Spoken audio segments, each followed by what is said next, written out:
Ladies and gentlemen, the Alabama Senate will now come to order. Our prayer today will be delivered by Mary Jones Moore. Mary is a member of the Delta Sigma Sorority Incorporated, Huntsville Alumni Chapter in Huntsville, Alabama. Good morning. All hearts and mind clear? Let's please bow our heads, close our eyes. Dear Heavenly Father, we come this morning thanking you for this day. Thank you for waking all of us up. We ask that you lead and guide these young men and women in this Senate. We ask that you please guard their hearts and their minds and do the right things for the state of Alabama. We ask in these and other blessings in your Son, Jesus Christ's name. Amen. Amen. Thank you. Today, the pledge will be led by Brooke Gate. Brooke is a member of the Delta Sigma Theta Sorority Incorporated, Kappa Upsilon Chapter at Auburn University, and War Eagle. War Eagle. Good morning. Attention, pledge salute. I pledge allegiance to the flag of the United States of America and to the republic for which it stands, one nation, under God, indivisible, with liberty and justice for all. All right, thank you, Brooke. Secretary, call the roll. Mr. Albritton, Mr. Allen, Mr. Barfoot,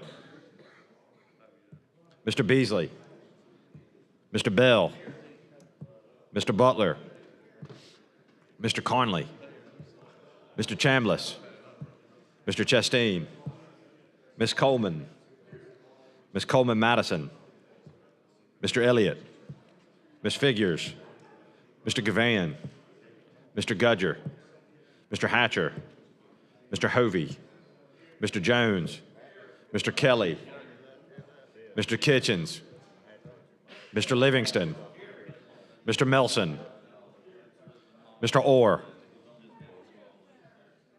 Mr. Price, Mr. Roberts, Mr. Sessions, Mr. Shillnut, Mr. Singleton, Mr. Smitherman, Mr. Stewart, Mr. Stutz, Mr. Wagner, Ms. Weaver, Mr. Williams,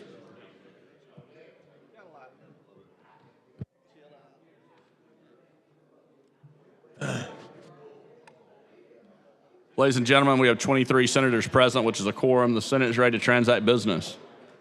Mr. President, Senator Wagner. move that we excuse absent senators. All right, any objection? Hearing none, so ordered. Mr. President, Senator Wagner. move that we dispense with the reading of the journal from the previous legislative day and that we adopt said journal. Any objection? Hearing none, so ordered. All right, Senator Gudger.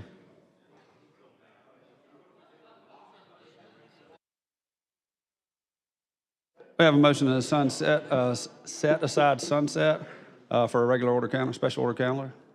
Okay. All right, Secretary, call the long roll. Mr. Albritton,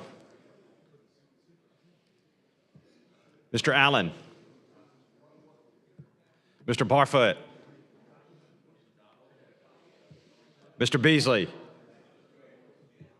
Mr. Bell, Mr. Butler, Mr. Conley, Mr. Chambliss, Mr. Chastain, Ms. Coleman, Ms. Coleman-Madison, Mr. Elliott, Ms. Figures, Mr. Gavan, Mr. Gudger, Mr. Hatcher, Mr. Hovey, Mr. Jones, Mr. Kelly, Mr. Kitchens, Mr. Livingston, Mr. Melson, Mr. Orr, Mr. Price, Mr. Roberts, Mr. Sessions, Mr. Shellnut, Mr. Singleton, Mr. Smitherman, Mr. Stewart, Mr. Stutz, Mr. Wagner, Ms. Weaver, Mr. Williams.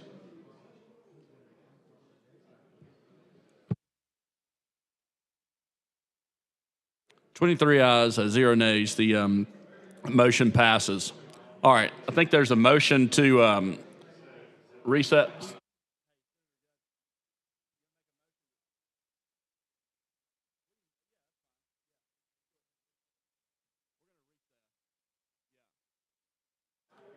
Mr. President, make a Yes. motion to recess at this time. Call the chair. Call of the chair. All right, any objection? All right, hearing none, so ordered. We stand in recess to call the chair. Thank you, Mr. President.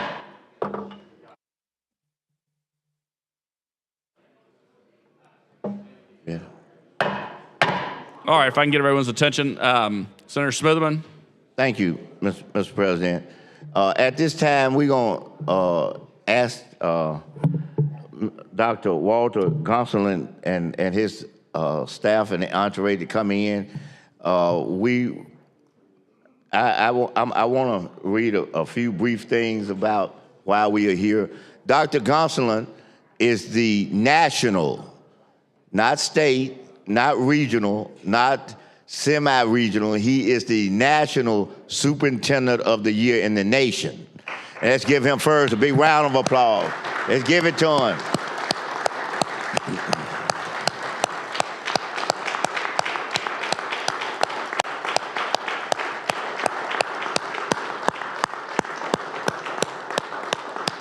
And Doc, we want you and your staff to go, you and your entourage come right there and stand. And at this time, I'm going to. I wanted to read some good things, but I don't want to take the thunder from our speaker here who takes care of all the different things. But we have a resolution, and we want to present this to you. And I'm asking all of the Jefferson County delegation to come up, all the Jefferson County delegation, and we want to come up. And he is our superintendent of Jefferson County. He's all of ours, and we want you all to know how proud we are of him and the accomplishments that he has done in our educational system. You all know the things that we talk about we want to see done, and we want to see the accomplishments of our students and the transformation of our educational standards.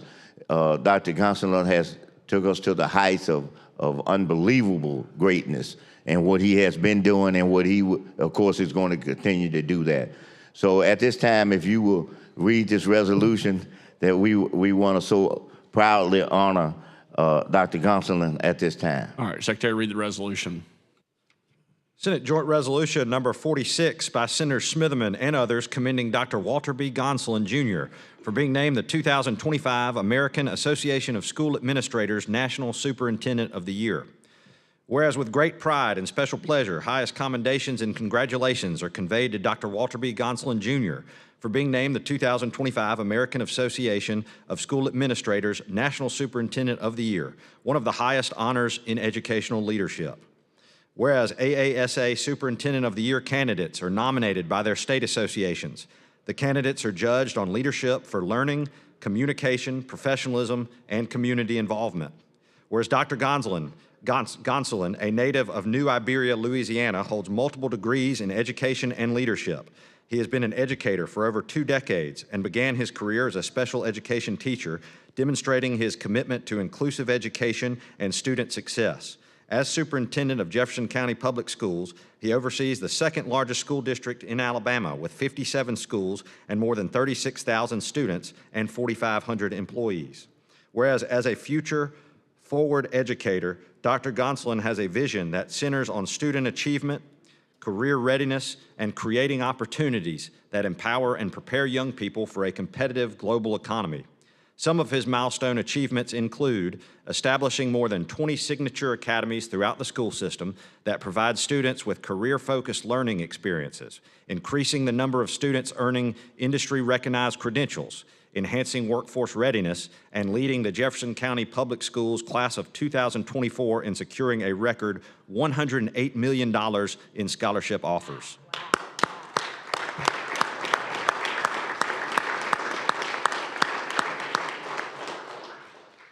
Whereas beyond his role as superintendent, Dr. Gonsolin is a strong advocate for education policy, leadership development, and community collaboration, and works as a diversity consultant throughout the southern and northeast regions of the United States. Now therefore be it resolved by the legislature of Alabama, both houses thereof concurring, that Dr. Walter B. Gonsolin Jr. is highly commended and warmly congratulated for being named the 2025 AASA National Superintendent of the Year, an honor that he earned through his innovative leadership and student-centered education that pushes students to succeed post-graduation. And this resolution is offered to him as evidence of our high regard and with best wishes for continued success and prosperity. Signed, Patrick Harris, Secretary of the Senate, and Nathaniel Ledbetter, Speaker of the House of Representatives.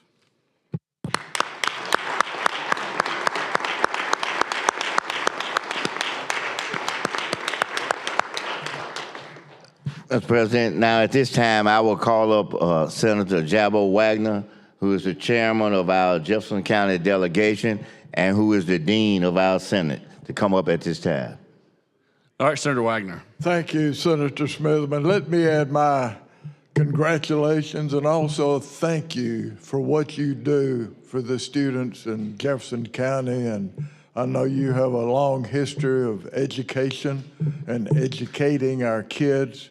So this body wants to thank you for what you've done. And this is such a huge honor, not only for Jefferson County, but for the state of Alabama. This is a first for us, and you're our man. Thank you.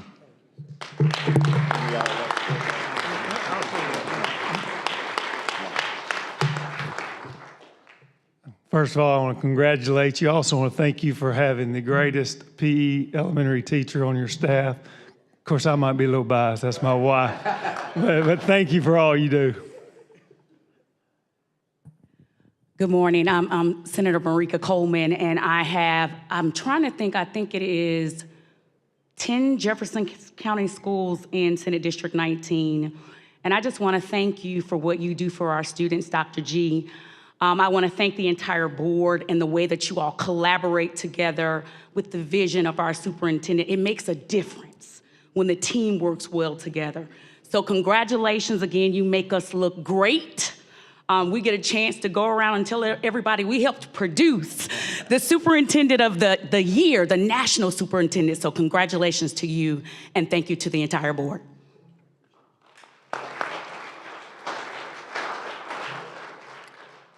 I'm Senator Dan Roberts, and I would echo those sentiments. And we are humbly grateful for the work that you have done, but with your team, and we wish you the best in the future. Thank you.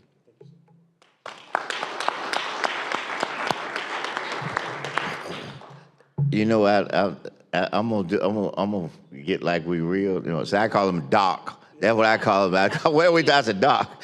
But I just want to say this: that we want you to come and share with us a moment at this time. But I want to remind everyone that the feat that he has been able to do is done with the second largest school system in the state of Alabama.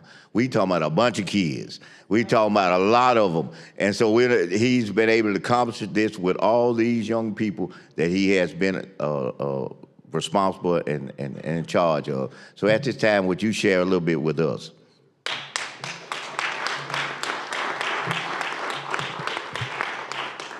Good morning, everyone. Good morning. To the Speaker, to the Senate body, I just want to tell you thank you. It is a great honor to be recognized this morning for the work that myself and I think several of the senators said, the team, the board members that we have. I have several team members and family from Jefferson County in the gallery. We appreciate you so much. To SSA, Ryan Hollingsworth and his team for supporting us.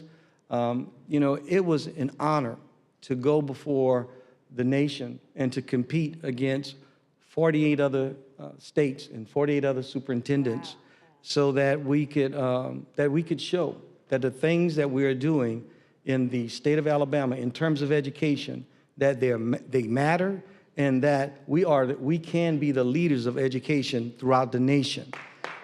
And And that's not just Jefferson County, but I also want to thank those superintendents from District 5 who are here today in support, and any other superintendent across the state of Alabama, because the same things that we're doing in Jefferson County, I can promise you that there are school districts all across this state that are doing the same thing. And I coined a slogan when we were competing at the national level, that Alabama has something to say when it comes to education. Now, I will be selling shirts and hats, so just let me. But again, as I close, I want to say thank you, and especially to the Jefferson County delegates. You know, it's something, they talked about being a team, but they are part of the team as well. And when they're only a phone call away, that makes a great difference. And we can talk about different policies, we can talk about different initiatives, and they're willing to listen, and I'm also willing to listen to them. So I just want to thank y'all so much for everything that you do. Thank you. Have a great day.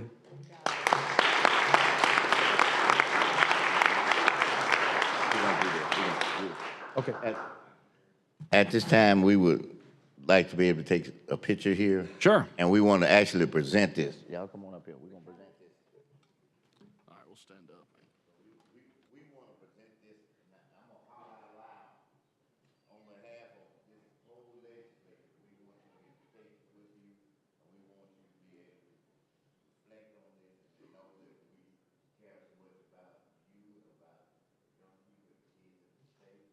And we want to be a inspiration and motivation to let you know that whatever we can do to help you in that mission, I feel comfortable saying that we all jump aboard.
All right, Senate is back in session. Senator Wagner.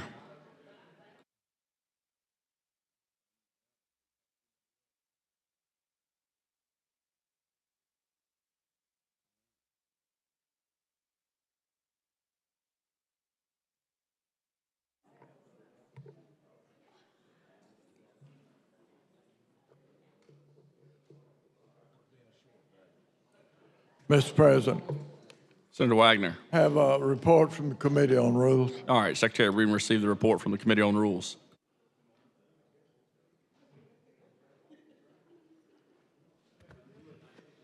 From the Committee on Rules, Senate Resolution Number 66, Special Order Calendar. Be it resolved by the Senate of the Legislature of Alabama that immediately upon the adoption of this resolution, the following business in the order set forth below shall be the special paramount order of business for the 21st legislative day, taking precedence over the regular order of business or any pending or unfinished business. Introduction of bills, House messages, reports from standing committees, motions and resolutions, and uncontested local legislation. On page 81 of the calendar, Senate Bill number 297 by Senator Gudger regarding the Office of Water Resources. On page 51, Senate Bill 153 by Senators Coleman, Madison, and others regarding voting rights. On page 31, Senate Bill 206 by Senator Conley regarding veterans benefits.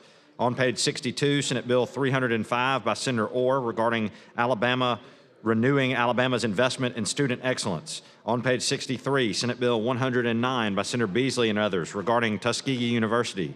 On page 63, Senate Bill 122 by Senator Hovey and Orr regarding the Southern Preparatory Academy.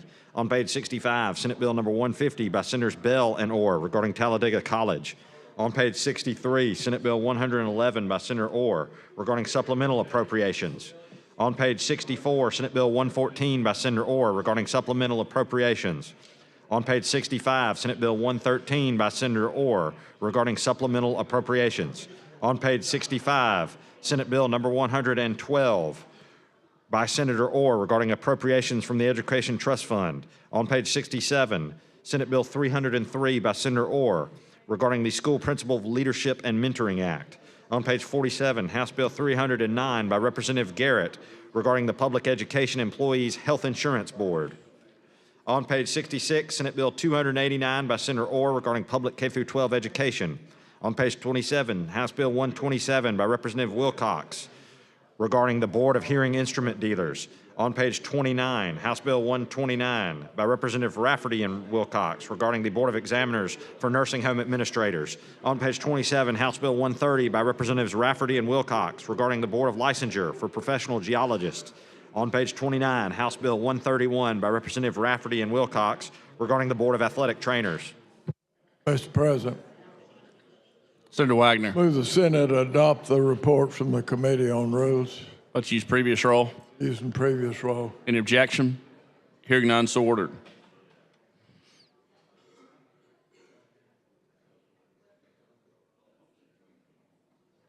Mr. Albritton, Mr. Williams.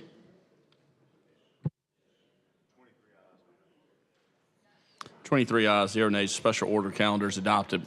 All right, we're on introduction of bills.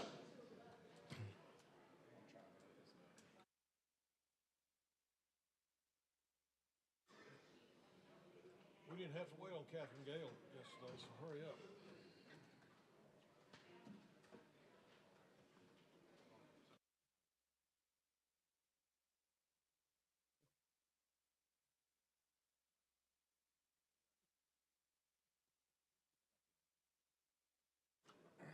Introduction of bills. Any other bills?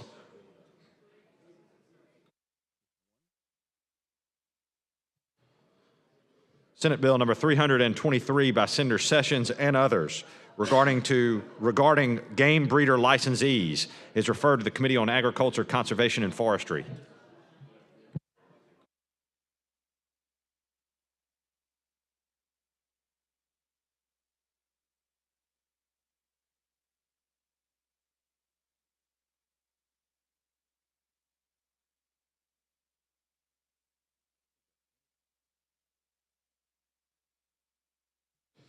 Senate Bill number 324 by Senator Chambliss regarding the Board of Pardons and Paroles is referred to the Judiciary Committee.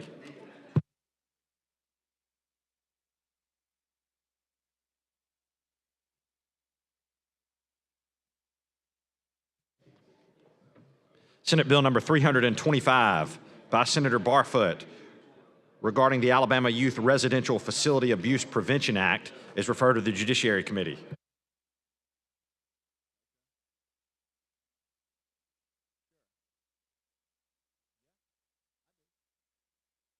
All right, any other introduction of bills?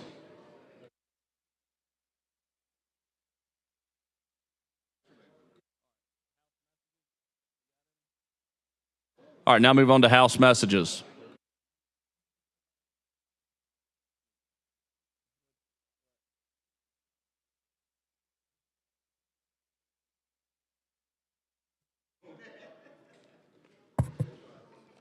Message from the House. Mr. President, the House of Representatives has originated and passed the following House bill and ordered same sent forthwith to the Senate without engrossment. House Bill number 496 by Representative Stubbs and others regarding Elmore County is referred to the Committee on Local Legislation. Signed, John Treadwell, Clerk.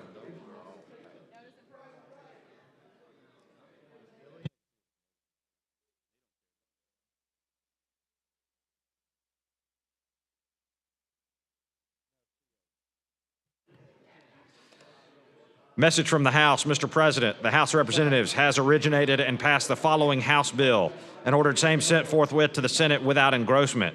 House Bill number 511 by Representative Brinyark regarding Fayette County with notice and proof is referred to the Committee on Local Legislation. Signed, John Treadwell, Clerk.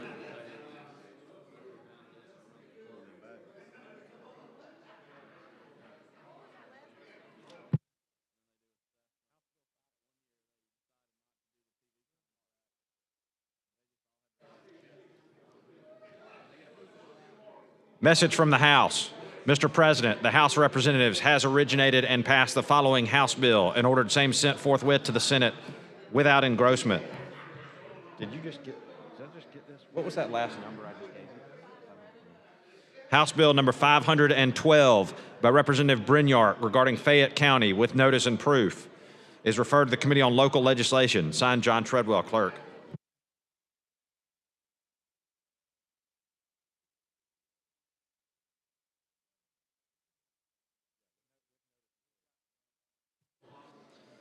Message from the House. Mr. President, the House of Representatives has originated and passed the following engrossed House bill and ordered same sent forthwith to the Senate. House Bill number 497 by Representative Bedsole regarding the City of Alabaster with notice and proof is referred to the Committee on Local Legislation, Shelby County. Signed, John Treadwell, Clerk.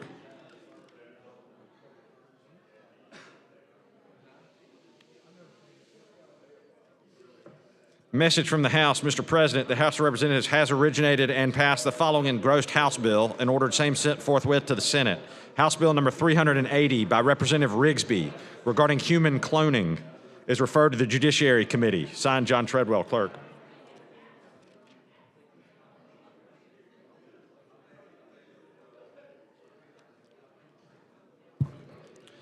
Message from the House. Mr. President, the House of Representatives has originated and passed the following House bill and ordered same sent forthwith to the Senate without engrossment. House Bill number 495 by Representative Estes regarding Marion County with notice and proof is referred to the Committee on Local Legislation. Signed, John Treadwell, Clerk.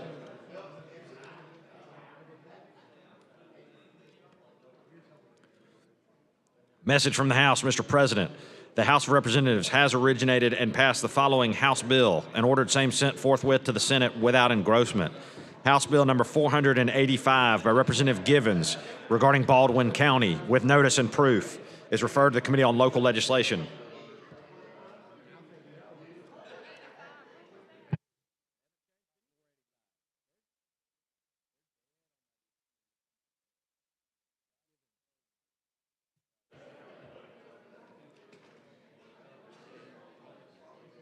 Message from the House. Mr. President, the House of Representatives has originated and passed the following House bill and ordered same sent forthwith to the Senate without engrossment. House Bill number 464 by Representative Hill regarding St. Clair County with notice and proof is referred to the Committee on Local Legislation. Signed, John Treadwell, Clerk.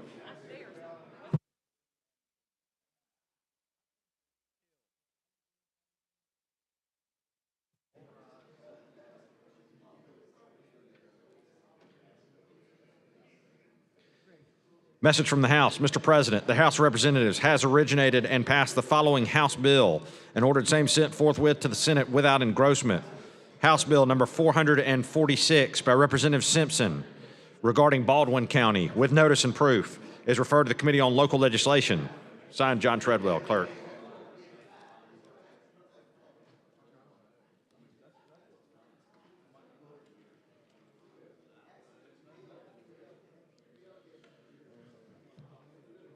Message from the House. Mr. President, the House of Representatives has originated and passed the following House bill and ordered same sent forthwith to the Senate without engrossment. House Bill 393 by Representative Bedsole regarding the City of Alabaster is referred to the Committee on Local Legislation, Shelby County. Signed, John Treadwell, Clerk.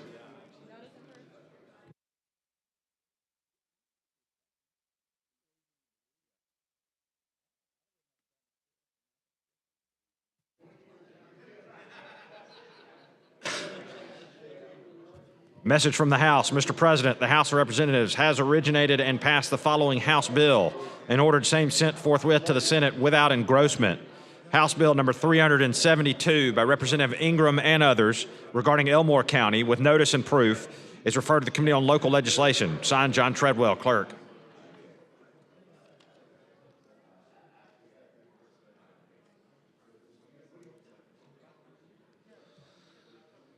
Message from the House. Mr. President, the House of Representatives has originated and passed the following House bill and ordered same sent forthwith to the Senate without engrossment. House Bill number 355 by Representative Bedsole and others regarding the Alabama Crime Victims Compensation Commission is referred to the Committee on Fiscal Responsibility and Economic Development. Signed, John Treadwell, Clerk.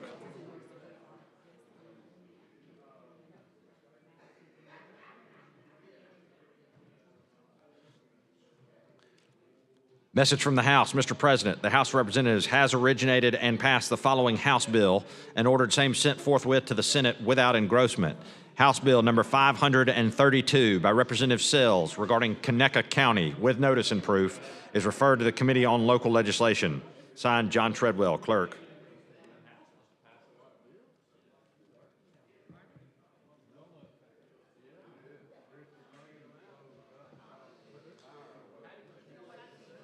Message from the House. Mr. President, the House of Representatives has originated and passed the following House bill and ordered same sent forthwith to the Senate without engrossment. House Bill number 539 by Representative Fincher regarding Randolph County with notice and proof is referred to the Committee on Local Legislation. Signed, John Treadwell, Clerk.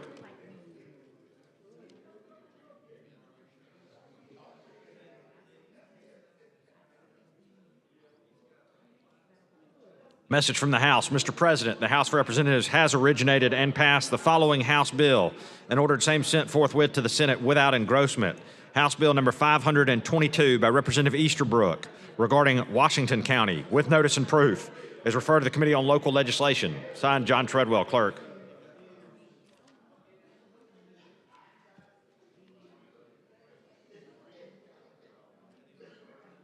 Message from the House. Mr. President, the House of Representatives has originated and passed the following House bill and ordered same sent forthwith to the Senate without engrossment. House Bill number 440 by Representatives Brown and Stringer regarding Mobile County with notice and proof is referred to the Committee on Local Legislation, Mobile County. Signed, John Treadwell, Clerk.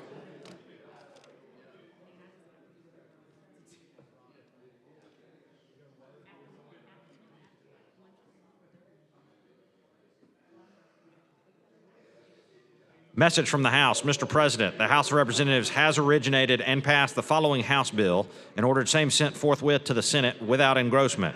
House Bill number 545 by Representative Baker regarding Escambia County with notice and proof is referred to the Committee on Local Legislation. Signed, John Treadwell, Clerk.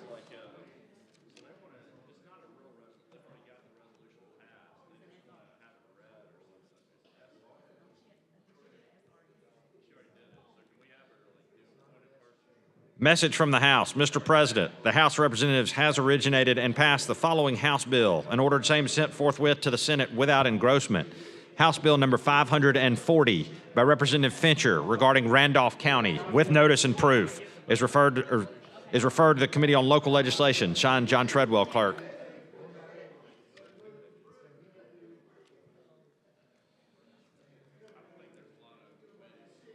Message from the House. Mr. President, the House of Representatives has originated and passed the following House bill and ordered same sent forthwith to the Senate without engrossment. House Bill number 531 by Representative Sells regarding Conecuh County with notice and proof is referred to the Committee on Local Legislation. Signed, John Treadwell, Clerk.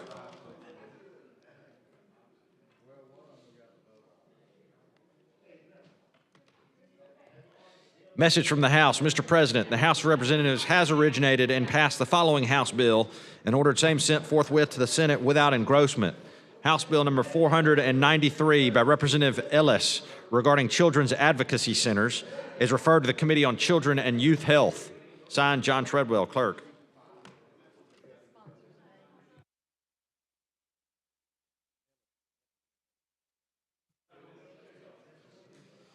Message from the House. Mr. President, the House of Representatives has originated and passed the following House bill and ordered same sent forthwith to the Senate without engrossment.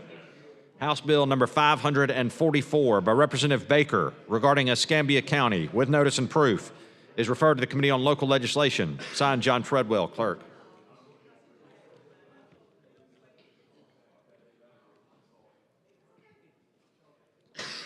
Message from the House. Mr. President, the House of Representatives has originated and passed the following House bill and ordered same sent forthwith to the Senate without engrossment. House Bill number 486 by Representative Givens, a proposed constitutional amendment regarding Baldwin County, is referred to the Committee on Local Legislation. Signed, John Treadwell, Clerk.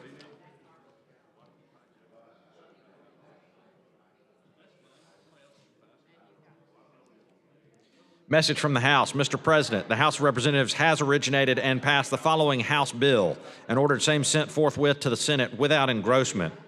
House Bill number 534 by Representative Standridge regarding Blount County with notice and proof is referred to the Committee on Local Legislation. Signed, John Treadwell, Clerk.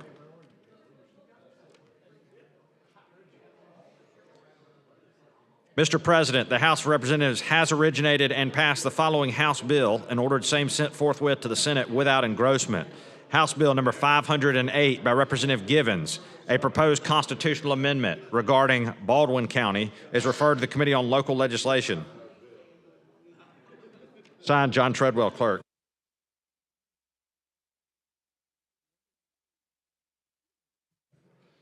Message from the House. Mr. President, the House of Representatives has amended as therein shown and is amended as passed the following Senate bill and returns same herewith to the Senate. Senate Bill number 200 regarding the courts. Signed, John Treadwell, Clerk. Mr. President. Senator Jones, good morning. Thank you, Mr. President. This is the same exact bill we passed out of the Senate. They just put something on there to allow the DAs to appeal to the judge, not to have to go through the accountability process or to remove somebody from it. So exactly the same as we passed. Yeah. Yes. So if there are no other questions, yeah, so as I was saying, Senator, this is exactly the same bill that we passed with your amendments on there. The only difference is Judge Hill had an amendment added that allows the DA to petition the judge to remove someone from the court accountability process.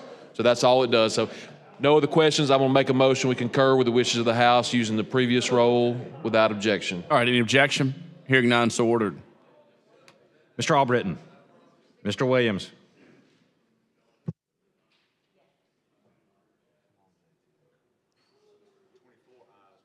Twenty-four ayes, 0 nays. The Senate concurs on Senate Bill 200. Thank you, Senator Jones. Thank you, Mr. President. All right, Secretary, call next House message. All right, that concludes House messages. Now move on to committee reports. Secretary, call the first committee.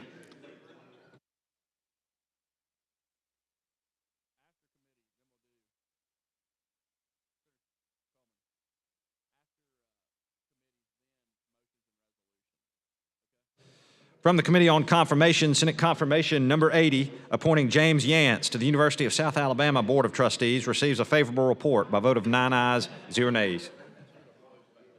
Mr. President. Yeah. The Senator.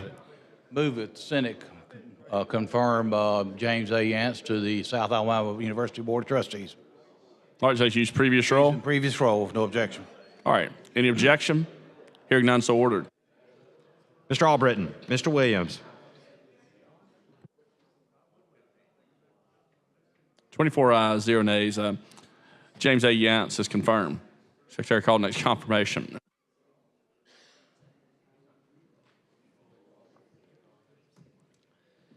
From the Committee on Confirmation, Senate Confirmation Number 81, appointing Meredith Hamilton to the University of South Alabama Board of Trustees, receives a favorable report by vote of 9 ayes, 0 nays. Mr. President, move that the Senate confirm Meredith Hammonds to the South Alabama University Board of Trustees using previous role of no objection. Any objection? Hearing none, so ordered. Mr. Albritton, Mr. Williams. 24 ayes, 0 nays. Meredith Hamilton is confirmed. Secretary called next confirmation.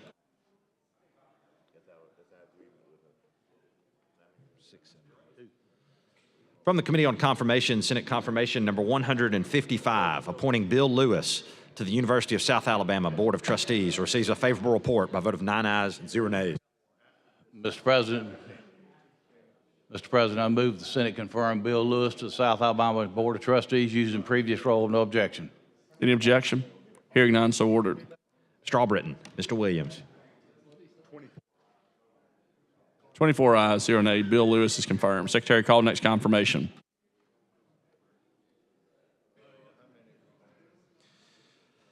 From the Committee on Confirmation, Senate Confirmation Number 153, appointing Robert Jenkins III to the University of South Alabama Board of Trustees, receives a favorable report by vote of 9 ayes and 0 nays. Mr. President, move that Robert D. Jenkins be confirmed by the Senate to the South Alabama University Board of Trustees using previous role of no objection. Any objection? Hearing none, so ordered. Mr. Albritton, Mr. Williams. 24 ayes, 0 nays. Robert Jenkins confirmed. Secretary called next confirmation. From the Committee on Confirmations, Senate Confirmation Number 156, appointing Chandra Brown Stewart to the University of South Alabama Board of Trustees, receives a favorable report by vote of 9 ayes and 0 nays. How many is I lost count. I think this is the fifth one. Mr. President, move that the Senate confirm Chandra Brown Stewart to the University of South Alabama Board of Trustees using previous role of no objection. Any objection? Mr. President? Yes, I'd Senator. like to be recognized to speak on it. All right, you're recognized. There's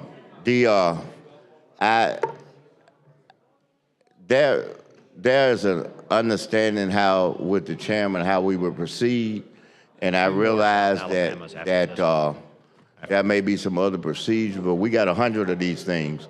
And so if we can't get to some point where we can stop, then we're gonna talk. If some rule up there that hinders us from stopping at 5, then that meant that rule hinders us from stopping on the other 80, because all of them are in there. And that's the rule, I'll abide by it.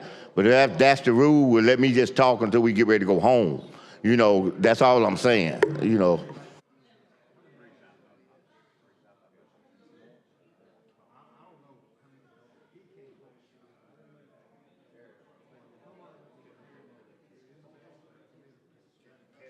To the pro tem for a minute before you tell me we got to go on or something. Yeah, can we go ahead and pass this one? No, I need to talk on this one then. If you can't. That's fine. No, you can go ahead and talk to him. I'll let Senator Livingston talk on it. Yeah, thank you, Mr. President. So, And I think Senator Elliott wanted to dialogue with you, if I understood. I appreciate that.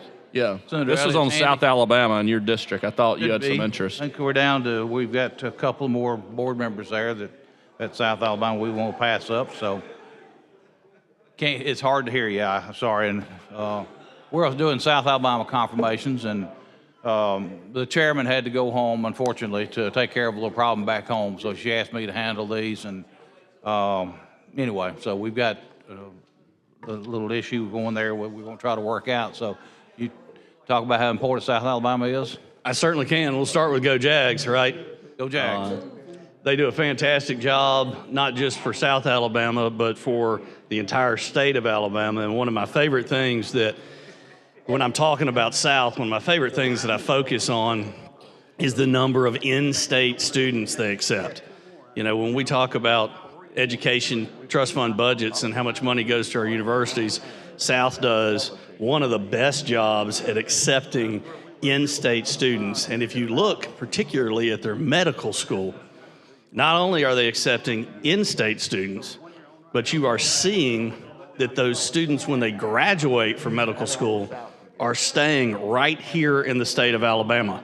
And that's exactly what we want, right? We want individuals to go to, from the state of Alabama to go to our in-state institutions and then stay here. When we talk about rural health care issues and crises that we deal with related to rural health care and the rural hospitals and finding providers to serve those areas, it is students from the University of South Alabama's medical school that are serving those areas and doing it well. Their scores also, and I'm not a doctor and I didn't stay at a Holiday Inn Express last night, but their scores show the largest increase from year 1 to year 3 in improvement in the medical schools. So they just do a fantastic job, and I'm proud to represent them, proud to represent a number of their employees. They do a great job, thrilled with them. And a lot of y'all know, a couple of years ago, my wife was diagnosed with cancer, and I know there have been a lot of people in here that have had similar experiences. But if it wasn't for the docs at the University of South Alabama and the Mitchell Cancer Institute, I'm convinced she wouldn't be here today. I mean, they saved her life. And so at the end of the day, I'm incredibly thankful for them and what they do. I'm incredibly thankful for the leadership that the Board of Trustees provides to them and for them. Many of y'all know that Governor Ivey's former chief of staff, Joe Bonner, former Congressman Bonner, is now the president of the University of South Alabama. He does a great job leading that institution and making sure that it continues to have the resources it needs to be successful. And so we're gonna continue to be very supportive of them. I think they're doing very well in the general fund budget and what we're seeing, and so they deserve our continued investment. And I'm pleased to see that's happening. We have 2 medical schools really in Alabama that produce docs. That's of course the University of Alabama at Birmingham, which exists solely because of the leadership of the senator from Birmingham, the rules chairman. That was a vision of his years ago. He made it happen, almost willed it into existence. And of course, the other one is the jewel along the coast at the University of South Alabama. So thank you, Mr. President, for allowing me to speak about them. And I'll let the leader move on with confirmations if he's ready. Thank you very much, Senator. Appreciate that. Mr. President, move we confirm Chonda Brown Stewart using previous role to the University of South Alabama Board of Trustees. If no objection. All right, any objection? Hearing none, so ordered. Mr. Albritton. Mr. Williams. 24 ayes, 0 nays. Chandra Brown Stewart's confirmed. All right, Secretary, call the next confirmation. From the Committee on Confirmation, Senate Confirmation Number 157, appointing Catherine Alexis Atkins to the University of South Alabama Board of Trustees, receives a favorable report by vote of 9 ayes and 0 nays. Mr. President, move to carry it over. All right. Any objection? Hearing none, so ordered. This confirmation is carried over. From the Committee on Confirmation, Senate Confirmation Number 154, appointing Michael Wyndham to the University of South Alabama Board of Trustees, receives a favorable report by vote of 9 ayes and 0 nays. Mr. President, move to carry the confirmation over. Any objection? No objection. Hearing none, so ordered. From the Committee on Confirmations, Senate Confirmation Number 140, appointing Greta Webb Williams to the Credit Union Administration Board, receives a favorable report by vote of 9 ayes and 0 nays. Mr. President, move to carry the confirmation over. All right, all those in favor say aye. Aye. Any opposed? All right, confirmation is carried over. From the Committee on Confirmation, Senate Confirmation Number 139, appointing Edith Franklin to the Credit Union Administration Board, receives a favorable report by vote of 9 ayes and 0 nays. Mr. President, move to carry the confirmation over if no objection. All those in favor say aye. Aye. Any opposed? Confirmation is carried over. From the Committee on Confirmations, Senate Confirmation Number 142, appointing Robert Steensma to the Credit Union Administration Board receives a favorable report by a vote of 9 ayes and 0 nays. Mr. President, move to carry the confirmation over. Using previous. All right, all those in favor say aye. Any opposed? Aye. All right. Confirmation is carried over. From the Committee on Confirmation, Senate Confirmation number 138, appointing Danny Varnon to the Credit Union Administration Board receives a favorable report by a vote of 9 ayes and 0 nays. Mr. President, move to carry the confirmation over. All right, all those in favor say aye. Aye. Any opposed? Confirmation is carried over. From the Committee on Confirmations, Senate Confirmation number 141, appointing Derek Ragland Jr. to the Credit Union Administration Board it receives a favorable report by a vote of 9 ayes and 0 nays. Mr. President, move to carry the confirmation over. All those in favor say aye. Aye. Any opposed? Confirmation is carried over. Does that conclude confirmations? All right, that concludes All right, Secretary, call the next committee. Thank you, Mr. Chair. From the Committee on Transportation and Energy, Senate Bill number 309 by Senator Allen receives a favorable report by a vote of 10 ayes and 0 nays.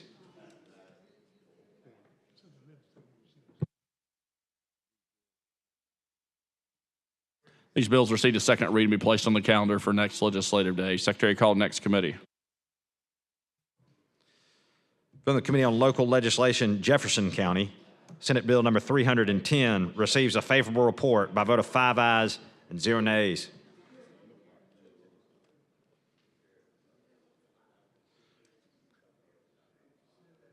From the Committee on Local Legislation, Jefferson County, House Bill number 269 receives a favorable report by a vote of 5 ayes and 0 nays.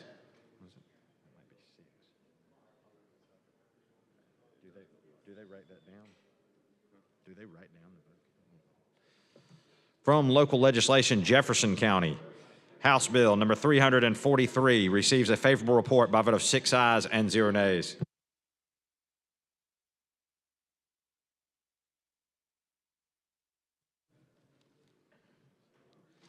From the Committee on Local Legislation, Jefferson County, House Bill number 345 receives a favorable report by a vote of 5 ayes and 0 nays.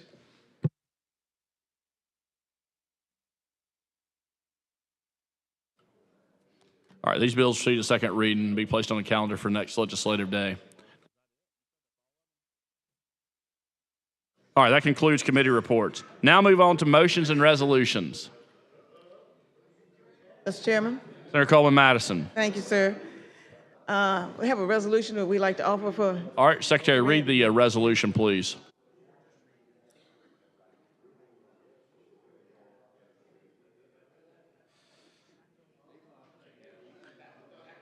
Resolution celebrating Delta Sigma Theta Sorority Incorporated Day on April 10th, 2025 by Senator Coleman Madison.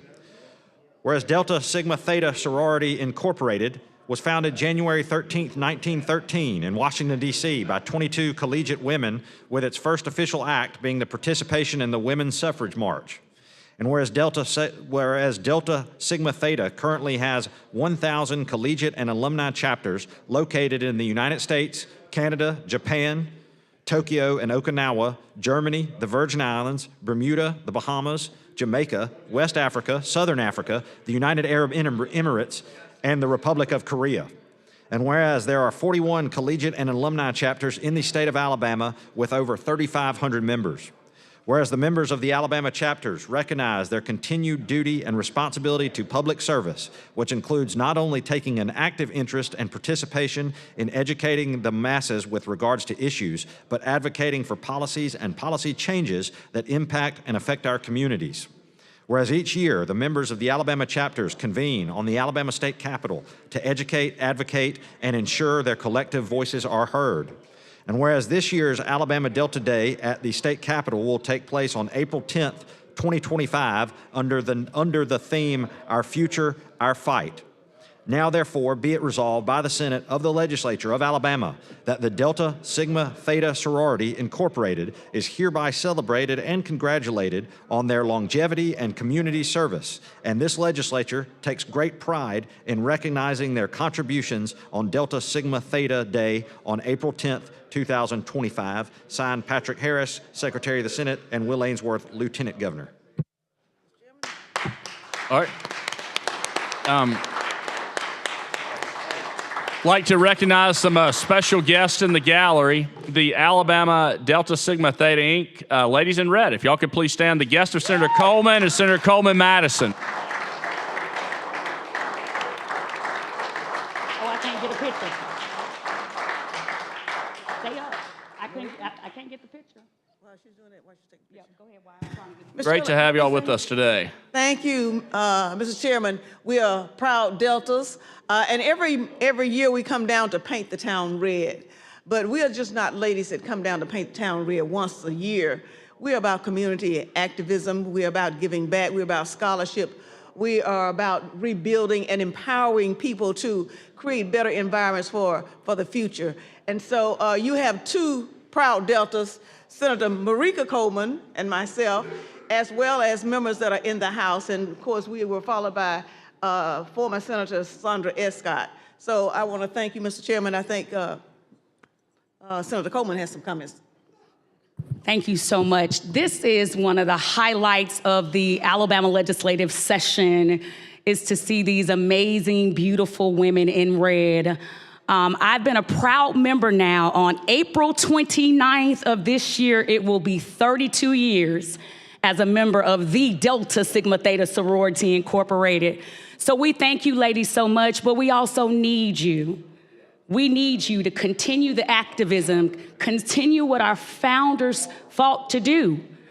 Women's suffrage, voting rights, and all of those issues that we know impact our community.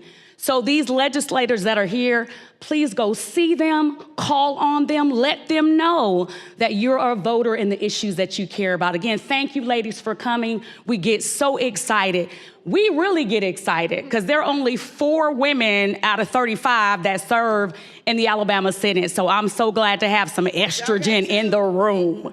So thank you again, ladies, so much. Thank you to our Lieutenant Governor for acknowledging these amazing ladies. And I'm sure my former pro tem some years ago, and also the father of our soror, Councilwoman Crystal Smitherman in the city of Birmingham, I'm sure he has some comments as well. All right, Senator Smitherman. Thank you. I had an opportunity to visit with these ladies this morning. We want you to know that, once again, as legislators, we appreciate the extent of things that you do to help us and what we're trying to do to help people.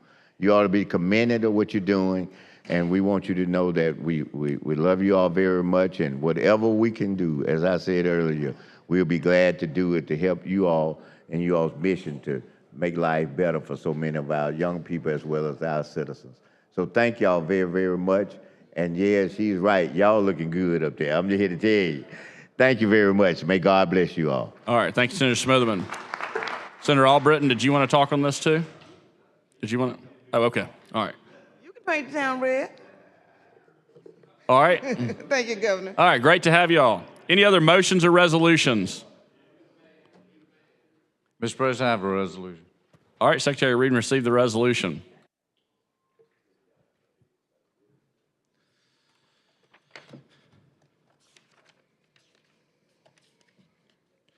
Senate Joint Resolution number 67 by Senator Albritton and others supporting the acquisition and secure storage of uranium-233 in Alabama.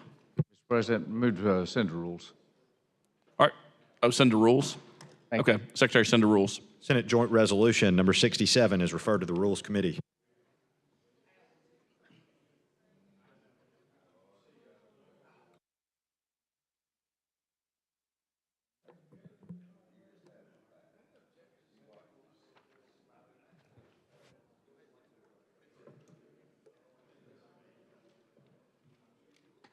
Resolution. Secretary Reed, receive the resolution. Senate Joint Resolution number 68 by Senator Coleman and others recognizing June as Caribbean Heritage Month in Alabama. All right, Senator Coleman. Thank you. Ms. President, I'm actually asking that all members be included in this resolution. I got word from our Caribbean American Heritage Association here in Alabama that they're set to do a proclamation with the governor on May 8th. So we have to have something as well. So I'm asking that all members be included on this resolution to recognize June as Caribbean American Heritage Month. Hearing none, so ordered. Thank you. All right, you want to move to pass it? Move passage, yes. Yeah, all right. All those in favor say aye. Aye. Any opposed? Resolution is adopted. Thanks, Senator Coleman. Thank you. All right. Senator Beasley. Thank you, Mr. President. I have SJR. All right, Secretary, read and receive the SJR.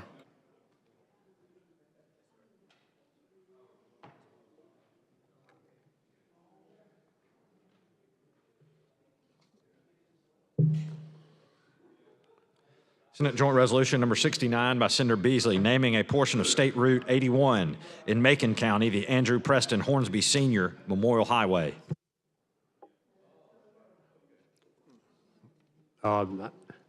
Mr. Hornsby was a former probate judge of Macon County. He's also a former sheriff of Macon County. And I move for passage. Have all senators, without objection, have all senators sign the SJR. All right, any objection? Hearing none, so ordered. I move for passage of the SJR. All those in favor say aye. Any opposed? All right, resolution is adopted. Thanks, Senator Beasley. Thank you very much. All right, Senator Livingston. I have an SJR. All right, Secretary, read and receive the SJR.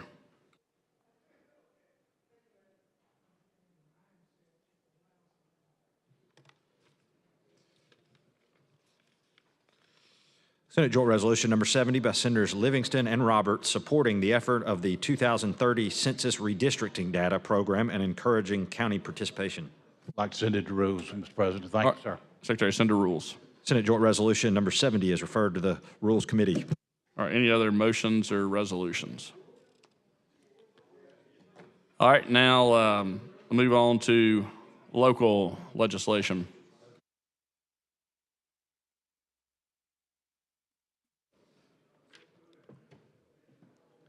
On page 89 of the calendar, Senate Bill number 287 by Senator Beasley regarding Barber County, BR pending. Mr. President, I move the BR using the previous roll. All right, any objection? Hearing none, so ordered. Mr. Albritton, Mr. Williams.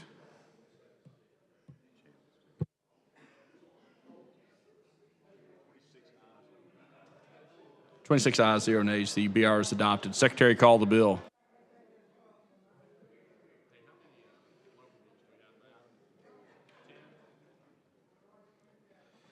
On page 89 of the calendar, Senate Bill number 287 by Senator Beasley regarding Barber County. Mr. President, I move final passage using the previous roll. All right, any objection? Hearing none, so ordered. Mr. Albritton, Mr. Williams. 26 ayes, 0 nays. Senate Bill 287 passes. Secretary, call the next bill.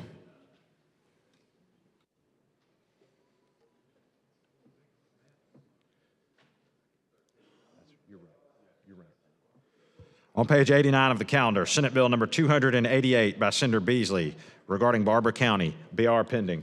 Mr. President, I move BR using the previous roll. All right, any objection? Hearing none, so ordered. Mr. Albritton, Mr. Williams. 26 ayes, 0 nays. The BR is adopted. Secretary, call the bill. On page 89 of the calendar, Senate Bill number 288 by Senator Beasley regarding Barber County. Mr. President, I move final passage using the previous roll. Any objection? Hearing none, so ordered. Mr. Albritton, Mr. Williams. 26 ayes, 0 nays. Senate Bill 288 passes. Secretary, call the next bill. On page 89 of the calendar, House Bill number 452 by Representative Underwood and others regarding Colbert County, BR pending. Mr. President, I move the BR using the previous roll. Any objection? Hearing none, so ordered. Mr. Albritton, Mr. Williams. 26 ayes, 0 nays. The BR is adopted. Secretary, call the bill. On page 89 of the calendar, House Bill number 452 by Representatives Underwood and others regarding Colbert County. Mr. President, I move final passage using the previous roll. Any objection? Hearing none, so ordered. Mr. Albritton, Mr. Williams. 26 ayes, 0 nays. House Bill 452 passes. Secretary, call the next local bill.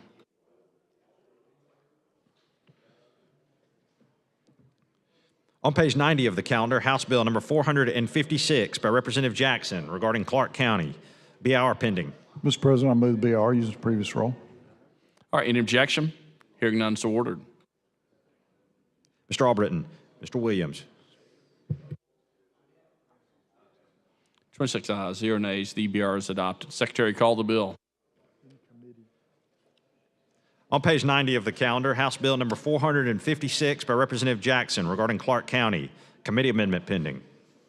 Mr. President, I move adoption of the committee amendment using the previous roll. Any objection? Hearing none, so ordered. Mr. Albritton, Mr. Williams. 26 ayes, 0 nays. The committee amendment's adopted.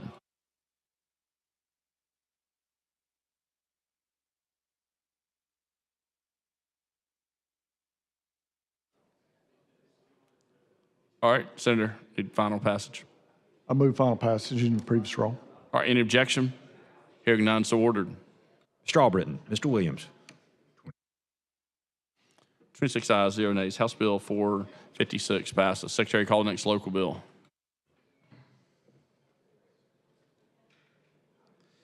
On page 90 of the calendar, House Bill number 453 by Representative Underwood and others regarding Colbert County. BR pending.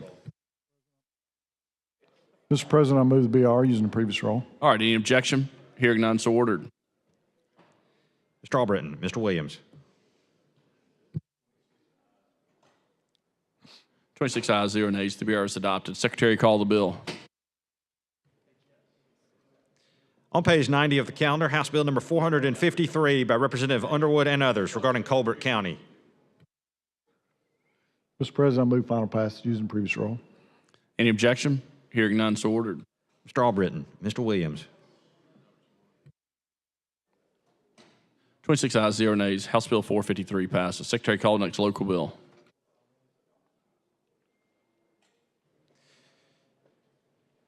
On page 90 of the calendar, Senate Bill number 298 by Senator Melson regarding Lauderdale County. BR pending. Mr. President, I move BR using the previous roll. Any objection? Hearing none, so ordered. Mr. Albritton, Mr. Williams.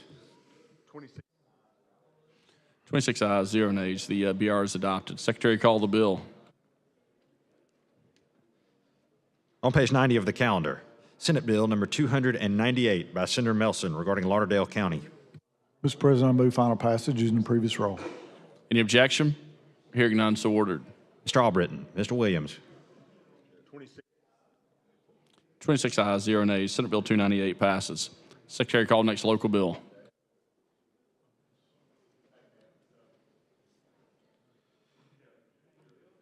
On page 90 of the calendar, Senate Bill number 293 by Senator Price and Hovey regarding Lee County. BR pending. Mr. President, I move BR using the previous roll.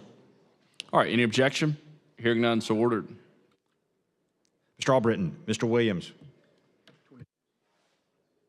26 ayes, 0 nays. The BR is adopted. Secretary, call the bill. On page 90 of the calendar, Senate Bill number 293 by Senators Price and Hovey regarding Lee County. Mr. President, I move final passage using the previous roll. Any objection? Hearing none, so ordered. Mr. Albritton, Mr. Williams. 26 ayes, 0 nays. Senate Bill 293 passes. Secretary, call next local bill.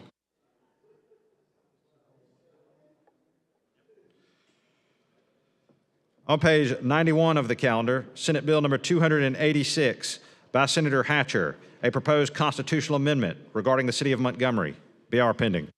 Mr. President, I move BR using the previous roll. All right, any objection? Hearing none, so ordered. Mr. Albritton, Mr. Williams. 26 ayes, 0 nays. The BR is adopted. Secretary, call the bill. On page 91 of the calendar, Senate Bill number 286 by Senator Hatcher, a proposed constitutional amendment regarding the city of Montgomery. Mr. President, I move final passage using the previous roll. Any objection? Hearing none, so ordered. Mr. Albritton, Mr. Williams. 26 ayes, 0 nays. Senate Bill 286 passes. Mr. President, I move certification using previous roll. All right, any objection? Hearing none, so ordered. Mr. Albritton, Mr. Williams.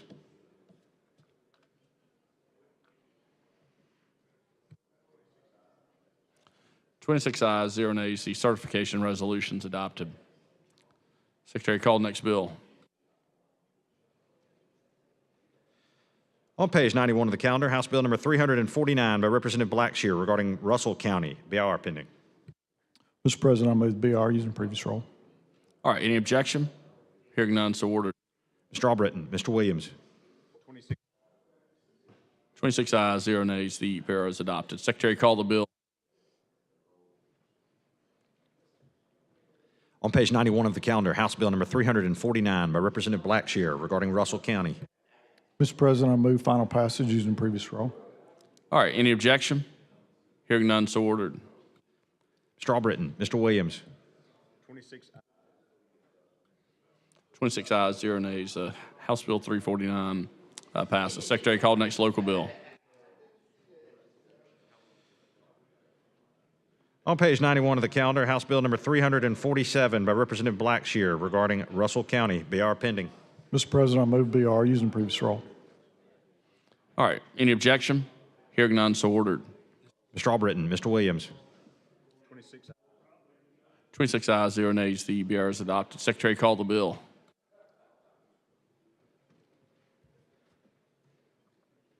On page 91 of the calendar, House Bill 347 by Representative Blackshear regarding Russell County.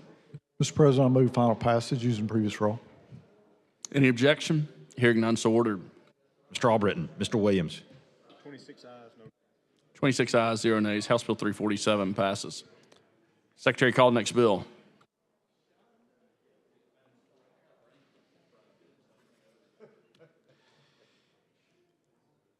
On page 91 of the calendar, House Bill number 348 by Representative Blackshear regarding Russell County. BR pending. Mr. President, I move BR using previous roll. All right, any objection? Hearing none, so ordered. Mr. Albritton, Mr. Williams. 26 ayes, 0 nays. The BR is adopted. Secretary, call the bill. On page 91 of the calendar, House Bill number 348 by Representative Blackshear regarding Russell County. Mr. President, I move final passage using previous roll. All right, any objection? Hearing none, so ordered. Mr. Albritton, Mr. Williams. 26 ayes, 0 nays. House Bill 348 passes. All right, Secretary, call the next local bill. On page 91 of the calendar, House Bill number 422 by Representative Blackshear regarding Russell County. BR pending. Mr. President, I move BR using previous roll. All right, any objection? Hearing none, so ordered.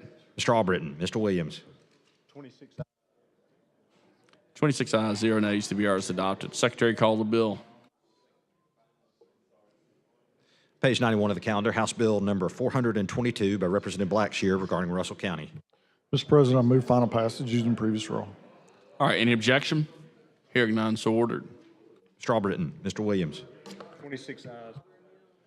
26 ayes, 0 nays. House Bill 422 passes. Secretary, call the next bill.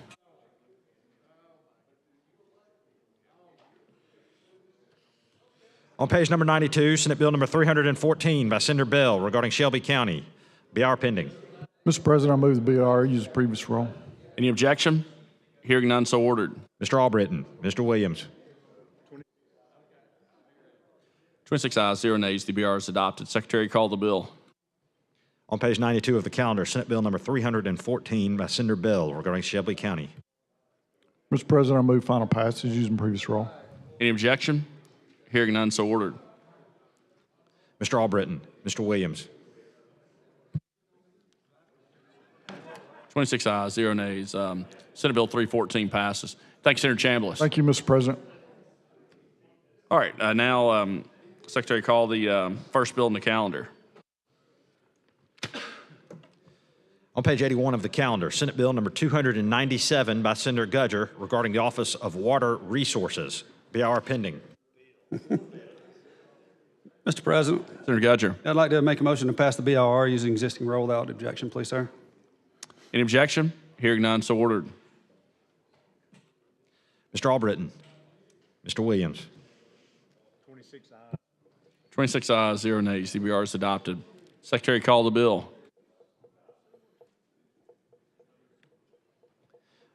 On page 81 of the calendar, Senate Bill number 297 by Senator Gudger regarding the Office of Water Resources. Mr. President, I'd just like to make a motion for final passage for SB 297, using existing rule without objection. All right, any objection? Hearing none, so ordered. Mr. Albritton. Mr. Williams. 26 ayes, 0 nays. Senate Bill 297 passes. Thank you, Senator Gudger. Thank you, Mr. President. All right, Secretary, call the next bill.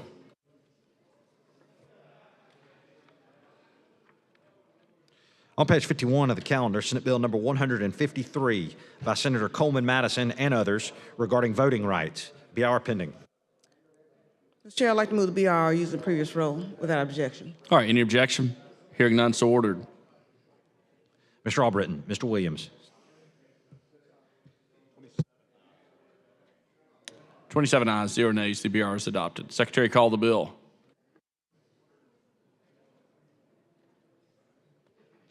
On page 51 of the calendar, Senate Bill number 153 by Senators Coleman Madison and others regarding voting rights. Members, this is a bill to amend sections 15-27-2 to amend to add the offense of production of child sexual abuse material as an offense, and it may be expunged upon showing that the person has committed a felony of an ongoing for an ongoing period, that if a person has been trafficked or if they are involved in a domestic abuse relationship that they don't have any fault or control, that could be one of those cases that could be expunged.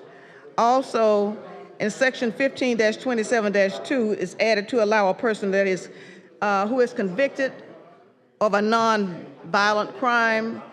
We have Class C and Class D, but Senator Gavan had an amendment that was agreed upon to make this Class C only.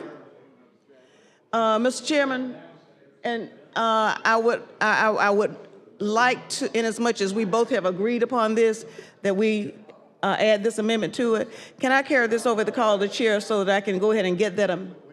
Yeah. Nope. Okay, well, let me carry this so I can carry get, over. I want to get this. I do want him to get his amendment on, but he is not here. So I'd like to carry.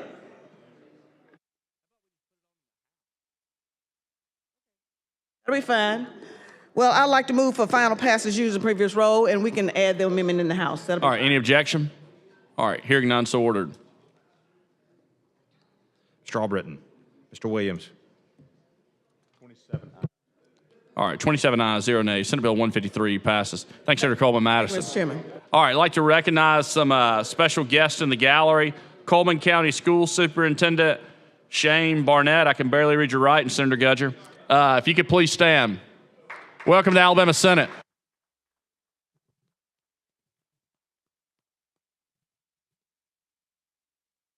All right, Secretary, call the next bill, please. On page 31 of the calendar, Senate Bill number 206 by Senator Carnley regarding veterans benefits, BR pending. Hey, Mr. President, request BIR using previous row. All right, any objection? Hearing none, so ordered. Mr. Albritton. Mr. Williams.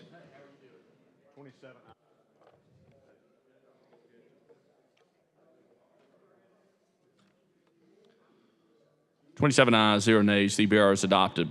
Secretary, call the bill.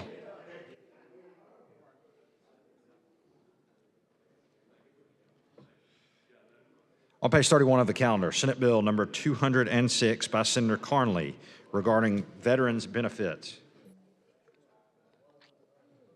Mr. President, I have a friendly amendment that we discussed in committee, but we're unable to have it, so I want to offer it as a floor amendment. All right, Secretary, read and receive the amendment, please.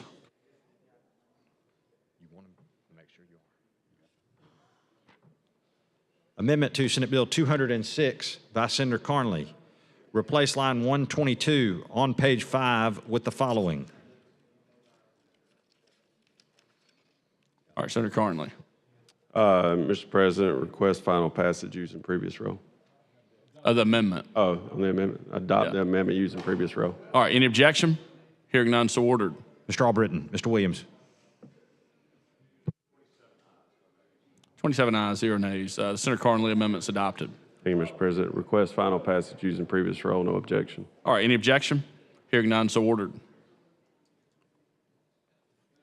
Mr. Albritton, Mr. Williams. 27 ayes, 0 nays. Senate Bill 206 passes. Thanks, Senator Carnley. Thank you, Mr. President. All right, I'd like to recognize some special guests in the gallery. The guest of Senator Beasley, Leadership Barber, if y'all could please stand. Also, Ann Blondheim, the director. And a very special guest, the wife of Senator Beasley, Rebecca Beasley, the editor of the Clayton Record newspaper. Welcome to the Alabama Senate.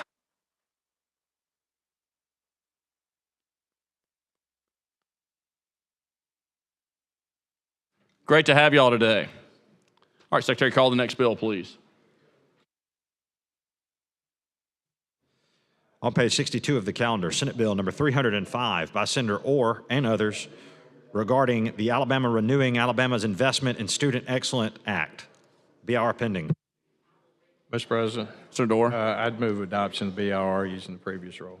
All right, any objection? Hearing none, so ordered. Mr. Albritton, Mr. Williams. 27 ayes, 0 nays. The BR is adopted. Secretary, call the bill. On page 62 of the calendar, Senate Bill number 305 by Senator Orr and others regarding the Renewing Alabama's Investment in Student Excellence Act. Mr. President. Senator Orr. I have a substitute. All right, Secretary, read and receive the substitute.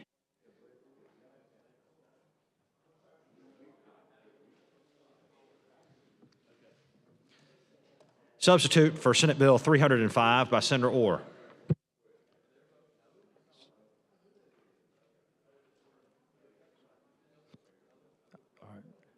So this is a substitute that has technical changes in it. When the bill was filed on Tuesday, a lot of feedback from the education community. And I'd move adoption of the substitute using the previous roll, Mr. President. All right, any objection? Hearing none, so ordered. Mr. Albritton, Mr. Williams.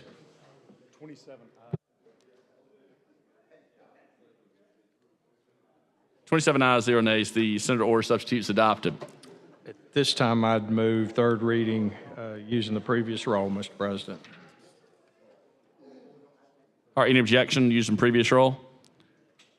Hearing none, so ordered.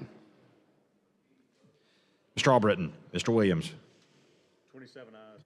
All right, 27 ayes, 0 nays. Senate Bill 305 passes. Thanks, Senator Orr. I'd like to recognize some special guests in the gallery. The guest of Senator Melson, the Classical Conversation Homeschool Association Monrovia campus. If y'all could please stand. Welcome to the Alabama Senate. Great to have you today.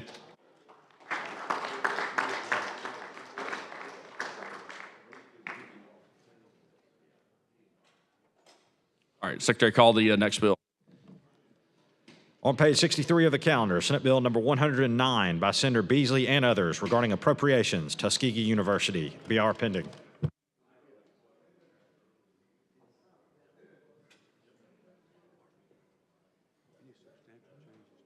All right, Senator Beasley. Thank you, Mr. President.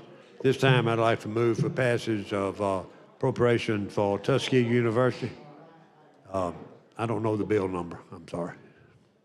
An adoption of the BIR. Want to pass? Let's move past the BR. All right. Would you like to use previous roll? Absolutely. All right. Any objection? Hearing none, so ordered. Mr. Albritton, Mr. Williams. All right. 27 ayes, 0 nays. The BR is adopted. Secretary, call the bill.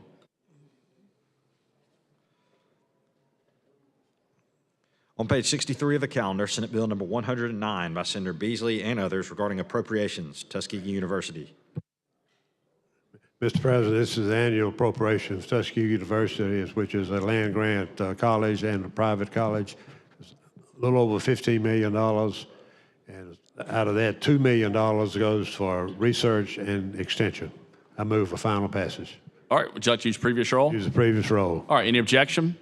Hearing none, so ordered. Mr. Albritton. Mr. Williams.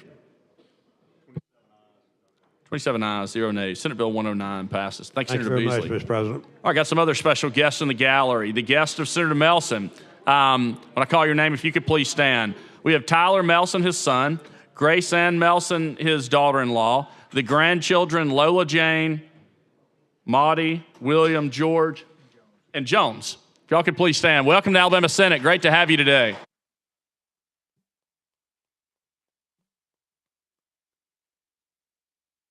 All right, Secretary, call the next bill on the calendar, please. On page 63 of the calendar, Senate Bill number 122 by Senators Hovey and Orr regarding appropriations for Southern Preparatory Academy. BIR pending. Senator Hovey. Mr. President, I move for the BIR using the previous roll if there's no objections. All right, any objection? Hearing none, so ordered. Mr. Albritton. Mr. Williams. All right, 27 ayes, 0 nays. The BR is adopted. Secretary, call the bill. On page 63 of the calendar, Senate Bill number 122 by Senators Hovey and Orr regarding Southern Preparatory Academy appropriations. Mr. President. You're recognized. I just move for final passage of the bill as presented if there's no objection. All right, you're going to use previous roll. All right, any objection? Hearing none, so ordered. Mr. Albritton. Mr. Williams.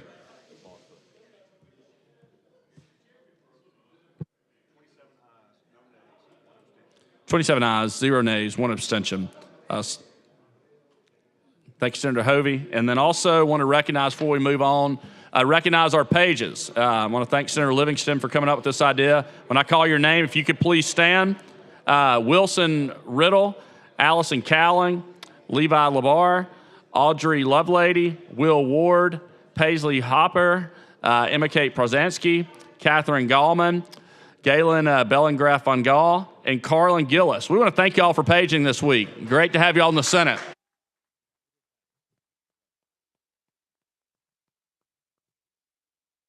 All right, Secretary, call the next bill. On page 65 of the calendar, Senate Bill number 150 by Senators Bell and Orr regarding appropriations for Talladega College. Mr. President, motion not BIR. All right, use previous roll. No objections. All right, any objection? Hearing none, so ordered. Mr. Albritton. Mr. Williams.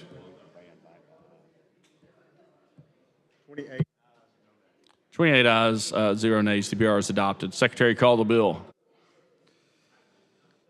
On page 65 of the calendar, Senate Bill number 150 by Senator Bell and Orr regarding Talladega College appropriations. Mr. President, motion for final passage using previous roll, no objections. All right, any objections? Hearing none, so ordered. Mr. Albritton. Mr. Williams. 27 ayes, 0 nays, 1 abstention. Senate Bill 150 passes. Thanks, Senator Bell. Secretary, call the next bill.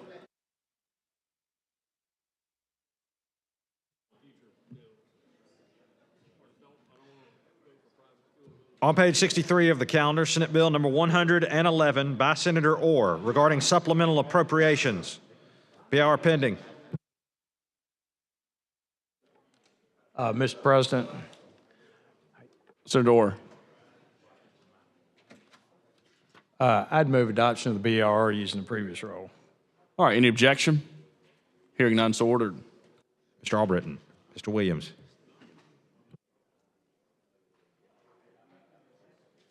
$28 ayes, 0 nays. The BR is adopted. Secretary, call the bill.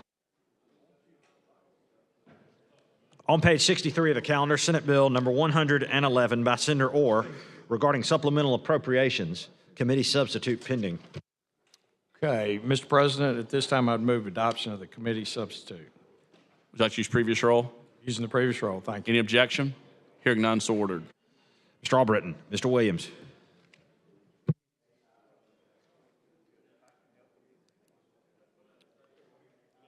$28 ayes, 0 nays. The committee substitute's adopted. All right, Senator Orr. Thank you, Mr. President. So earlier, members, we passed the RAISE Act. That was Senate Bill 305. And now we're going to fund, and those on the Education Committee heard this yesterday, the RAISE Act is for our student-based funding formula, and that's what we've now passed. but we got to put money in that student-based funding formula pot and then release the money as we please over the coming years. As I told the committee yesterday, the thinking is we will now put over $375 million into the RAISE fund, and from that fund, we will push the money out over a 3-year period to the K-12 schools based on the funding formula in the RAISE Act that we passed. So the thinking is in year 1, we'll do an extra $100 million, year 2, $125 million, year 3, $150 million, and we'll build up as best we can in future years. But Chairman Garrett and myself thought it important to make this 3-year advance investment, if you will, into the RAISE Act to then push the money out to school systems based on the poverty students, the EL students, the special education students, the gifted students, more or less. So that was that's where we are. So as I said, right now, this would appropriate from our Education Opportunity Fund, which we established back in 2023. We had a lot of money that year, and if you recall, we created this new fund, and we're taking roughly 35, 40, not 40, but 30, a little over 30% of that money, and going to put it towards the student-based funding formula, and it should be good for 3 years, and we'll keep doing it. We'll just see how we are economically. But we did make the point, and then I'll yield, that we don't want to pull the rug from beneath our school systems. In other words, we don't want to yo-yo them, whipsaw them, anything, because they're going to go out and be making investments in more teachers and things for their schools, and we don't want to say, well, this year we're going to have to cut you. That's not the plan, and that's the reason we want to go ahead and make this initial investment and then go from there. So at this time, Mr. President, I'd yield for questions or comments or whatever. Senator Smitherman, you're recognized. Thank you very much. Mr. Chairman, let me first say to everyone who can hear me that I appreciate what you're doing, that your leadership and trying to lead us toward a revitalization of our approach to funding education. I've had the opportunity, and if it was some more here, then I would like for them to speak up. But when we established the foundation program, Senator Wagner and I were, I'm safe to say that the only 2 senators that's in the Senate now that was a part of establishing the foundation educational program. And to move the program to where we are trying to move it now, I think is a very positive step and a very good step in trying to enhance and provide additional resources so that we can move our educational system even up to another complete level. I realize that the idealistic thing to do is to commit to going to a completely different approach. But I also think that because we are in a posture we are now of uncertainty as it relates to the funds that we may receive from Washington, then I think that we have to see how we can operate to insulate ourselves here, as he just said, so that it won't be a situation where we start out doing all these great things and then we got to cut because of things like proration or anything of that nature. So I'm very appreciative and very proud of the fact that we were able to pull our committees together in the House and in the Senate. Both our budget committees came together, and we looked at 3 different approaches, which is one is all-out complete change. Another one is, of course, this hybrid, and the third one, which is not acceptable, and that's not to do anything. So I think that we are going to be able to get ourselves moving And I think that it's going to allow us an opportunity if we are able to have an economic surge as we've had in the past with our tax revenue that we receive, then we as a legislative body can enhance those funds and which we are designating now, you know, in this particular budget. So I think if you look at the bill, you'll see my name is number 2 because I fully support this, and I look forward to our schools being able to take advantage of these funds. I see my chairman in here on the Budget House Committee. I need to see you before you leave this floor. So when I get off the mic, I need to see you before you leave this floor. No, it don't. Not to see you. You come up here this close to me, I'll do that. but I just wanted to share that with you. And it looked like you brought the chair from down there too with this good stuff you're doing. Because I just saw the House budget chair. Yeah. Good. All right. Yeah. So yeah. I'm gonna yield back to you. Okay. Yes. Thank you, Senator. Yep. At this time, Mr. President, I'd like to move third reading as amended on SB 111 using the previous roll. Any objection to the previous roll? Hearing none, so ordered. Mr. Albritton, Mr. Williams. 28 ayes, no nays. SB 111 receives its third reading. Secretary, call the next bill.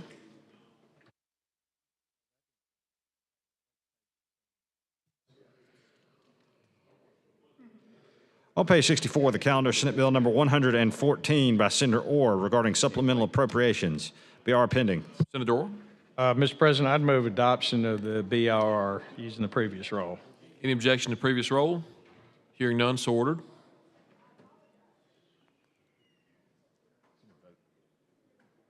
Mr. Albritton, Mr. Williams. 28 ayes, 0 nays. BR is adopted. Secretary, call the bill. On page 64 of the calendar, Senate Bill number 114 by Senator Orr regarding supplemental appropriations.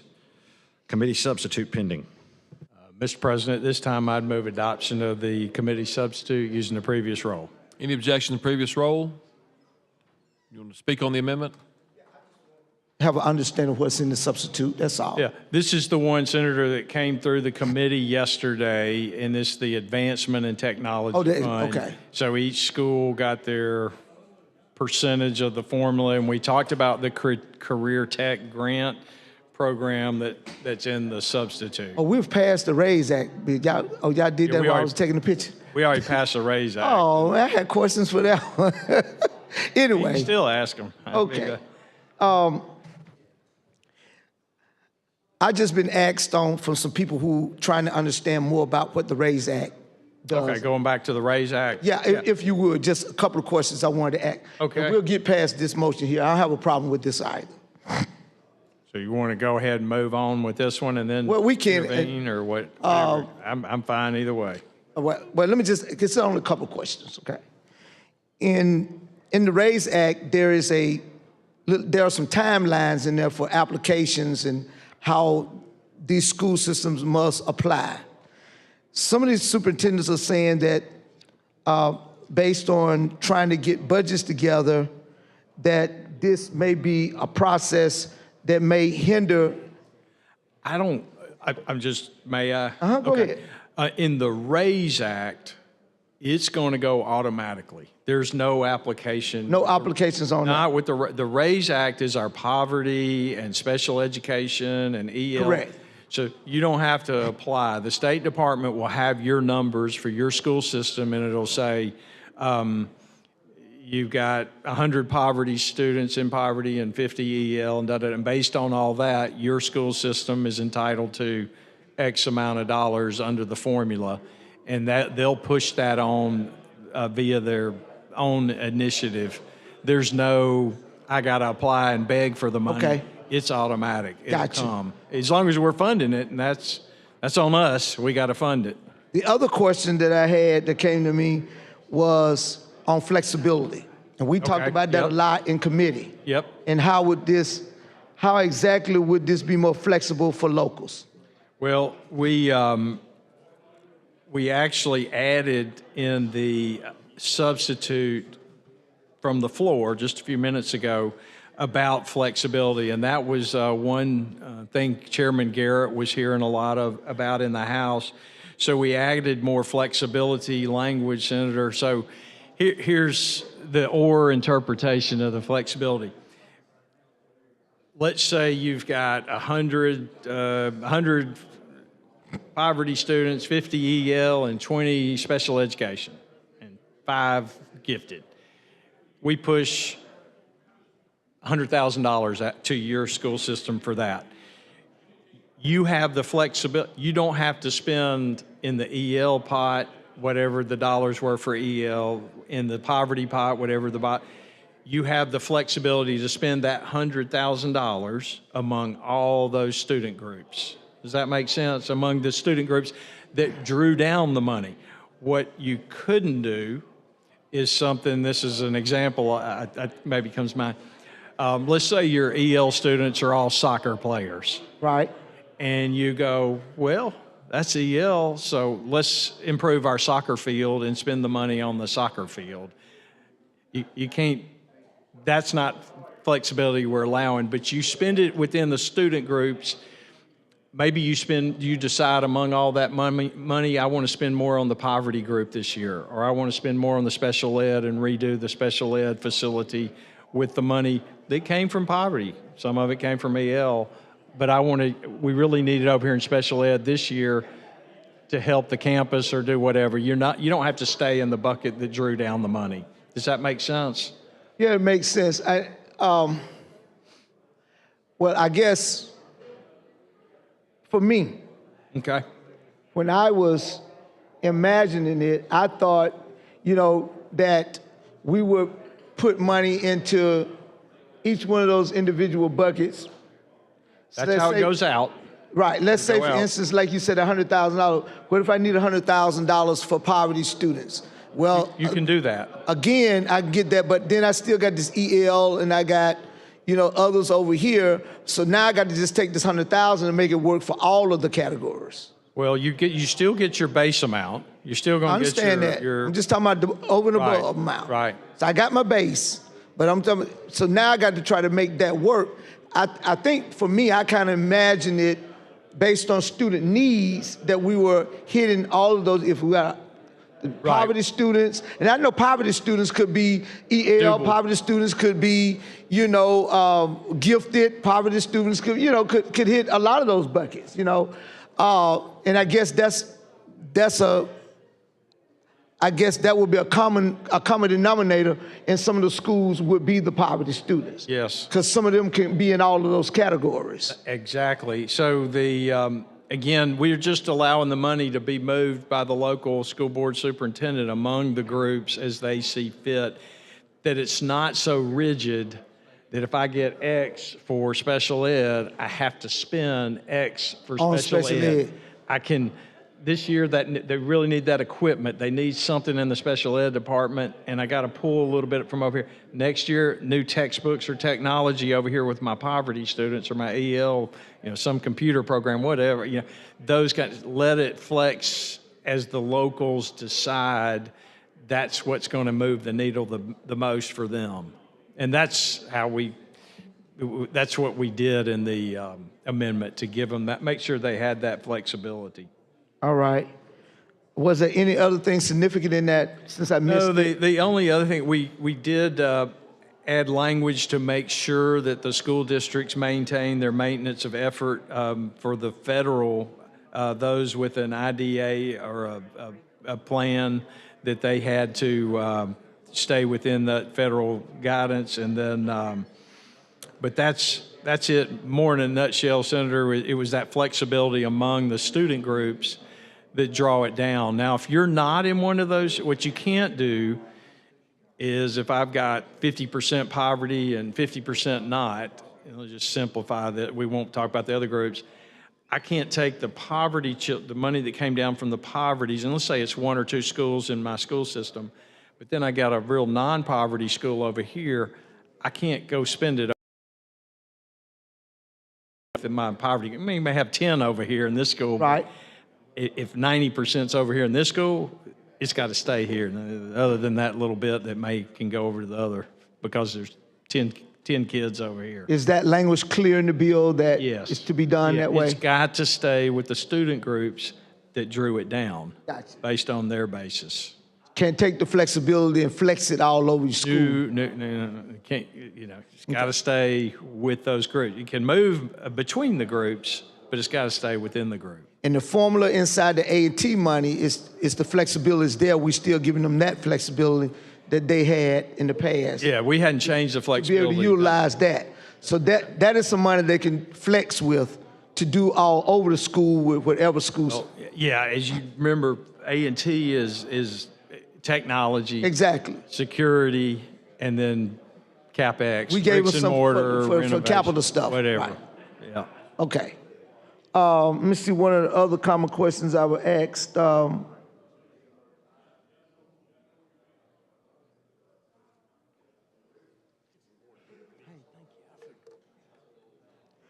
Well, I guess people just got to get up to speed.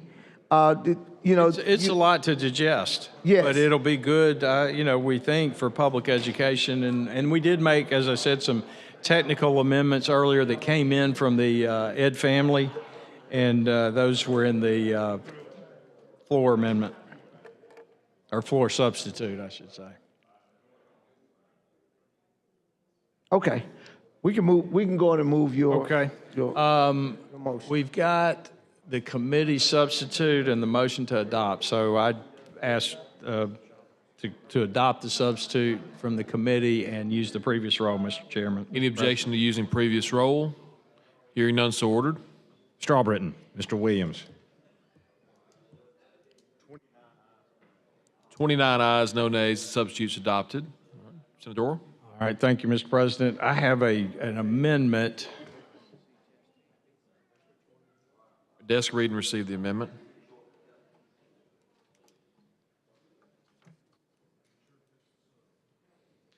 Amendment to the substitute for Senate Bill 114 by Senator Orr.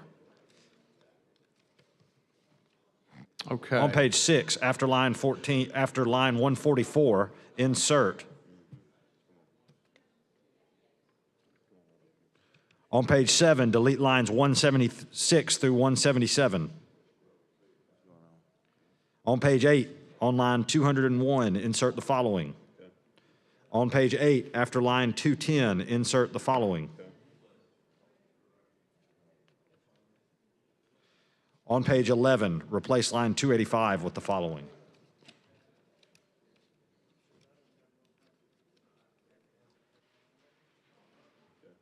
On page 12, after line 300, insert the following.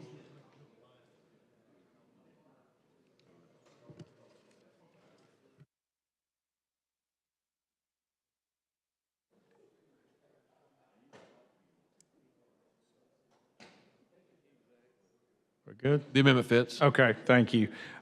This time I'd move third reading on the amendment. It's just a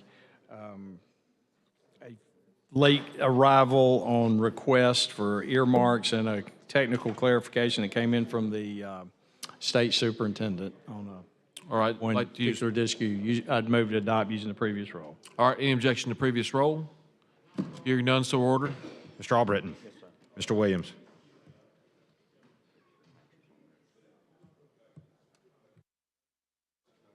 Thirty ayes, no nays. The Senator Orr amendment's adopted. This time I'd move, Mr. President, third reading using the previous roll. Any objection to previous roll? Hearing none, so ordered. Mr. Albritton. Mr. Williams.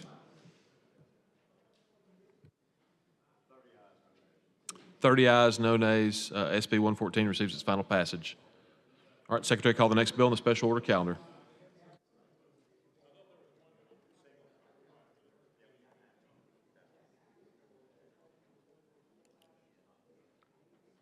On page 65 of the calendar, Senate Bill number 113 by Senator Orr regarding supplemental appropriations. BR pending. All right, Senator Orr. Mr. President, I'd move adoption of the BRR using the previous roll. Any objection? Hearing none, so ordered. Mr. Albritton, Mr. Williams. 30 ayes, 31 ayes, no nays. Secretary, call the bill.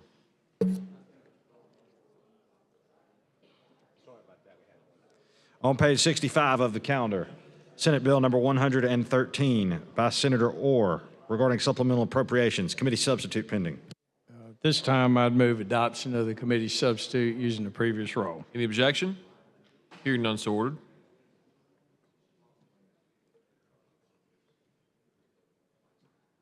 Mr. Albritton, Mr. Williams. Do you, 31 ayes, no nays. The committee substitute is adopted. Mr. Chairman, do you have a, Senator Orr, do you yield? Yes, I'd yield for a question or comments or whatever. Senator Smithman, you recognized. did I get a copy of this? Would you put This in was, there? that was the committee substitute. I do have two amendments. I'll be glad to share with you if you'd like to see one. You can just tell me about them. Okay. Yeah, All right. that's all. Let me offer it. Okay. But what we just adopted is what we adopted. In the committee. All right, desk read and receive the amendment.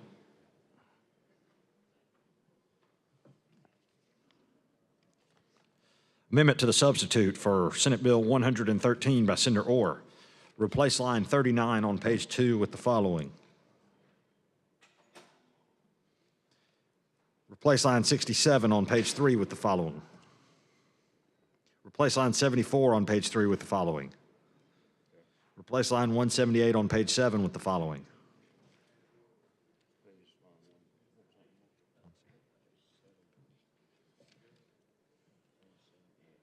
Replace line 182 on page 7 with the following.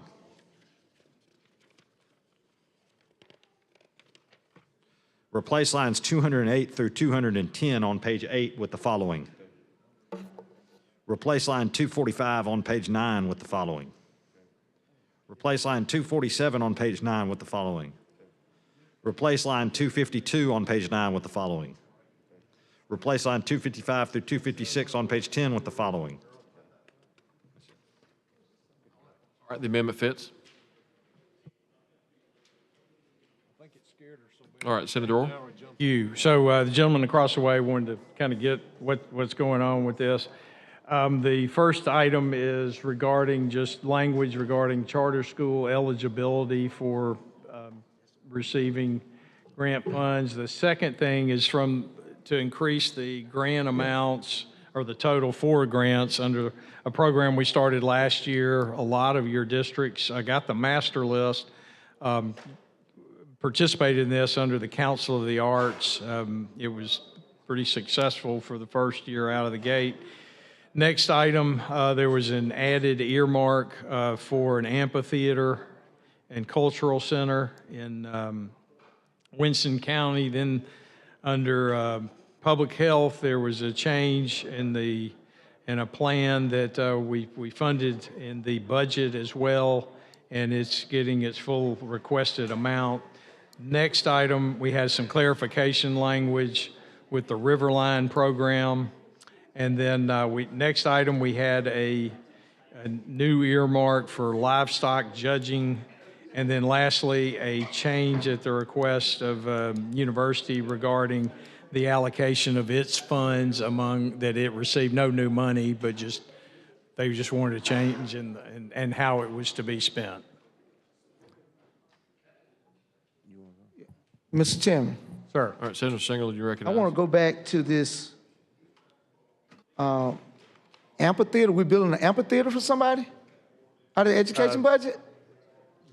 That's in Winston County? Winston County. We're building an amphitheater. And I couldn't get $500 for a ballpark for little children in the Black Belt? And we're building an amphitheater. I want me an amphitheater too. I want an amphitheater. Just like the same reflex that you told me that would have, I want an amphitheater also. I'd like one too. Put me one in here for Greensboro, Alabama, Hale County. I want an amphitheater. Put it right on the river, just like everybody else in an amphitheater. That's $4 million that we're taking from children. No, it's not. It's 150. It's 150,000. Where's that? Oh, that's the Council of Art, $4 million, okay. Yeah, it's the Where's Looney's the- Amphitheater. It's been there for 40 or 50 years.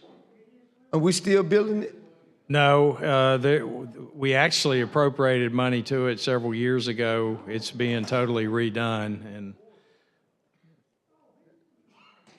Okay, I see it now. Okay, I got you. Go ahead. I wanted to ask about the first one, the very first one in here.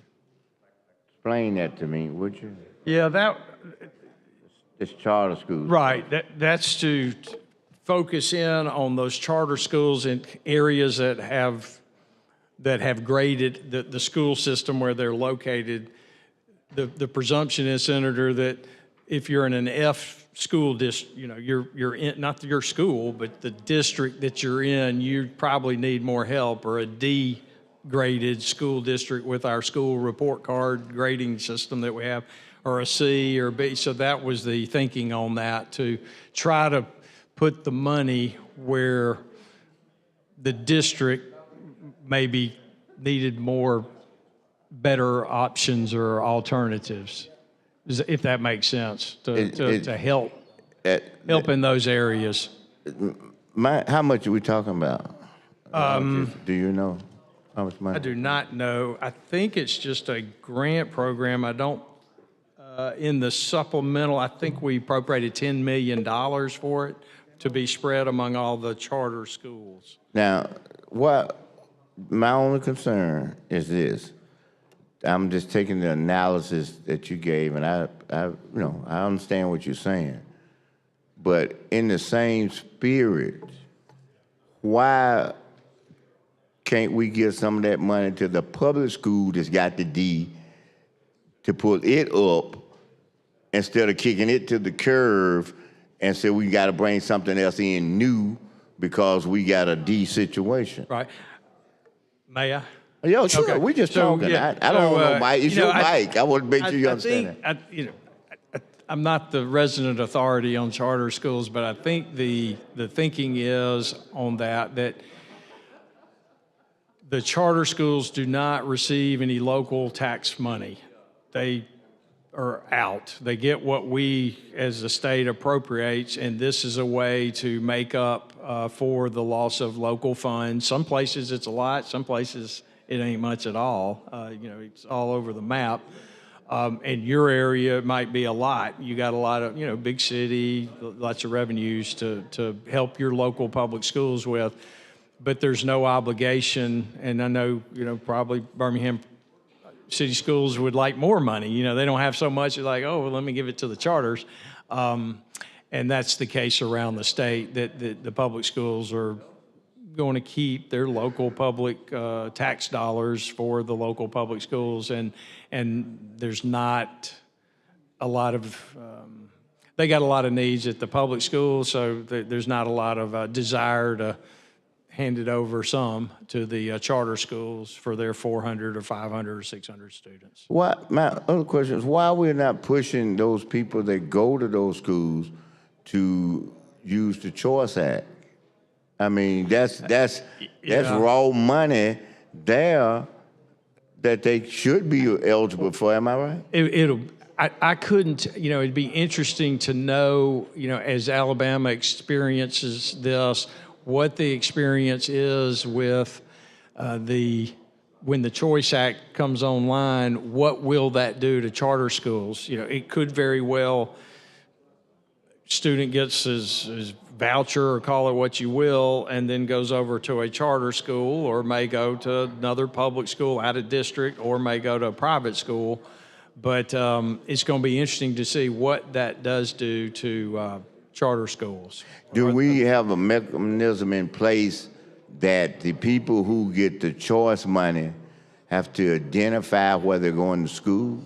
We need that. Oh, yeah. The Department of Revenue is going to be monitoring supposed to be all on it. Yeah. Well, because the school will say, John Smith is here, Mary Jones is here. These are our students, and they can only get counted once. And then they tell the Department of Revenue, okay, these are enrolled in our school, and Therefore, based on the CHOOSE Act, then we're entitled to X amount of dollars or whatever.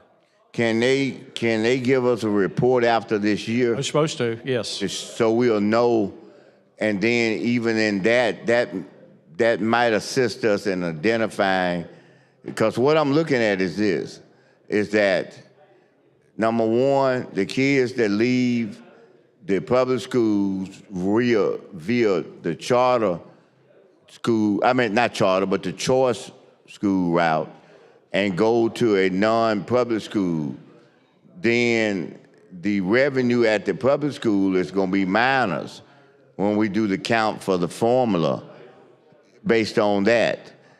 The reason I'm asking, because see, when we look at this after a year, we may need to then, just like you did in here, you know, I saw a school in here that you put, you know, I just picked this out. Somebody who had $50,000 for something else, though, not what we talking about. And somebody had $150,000.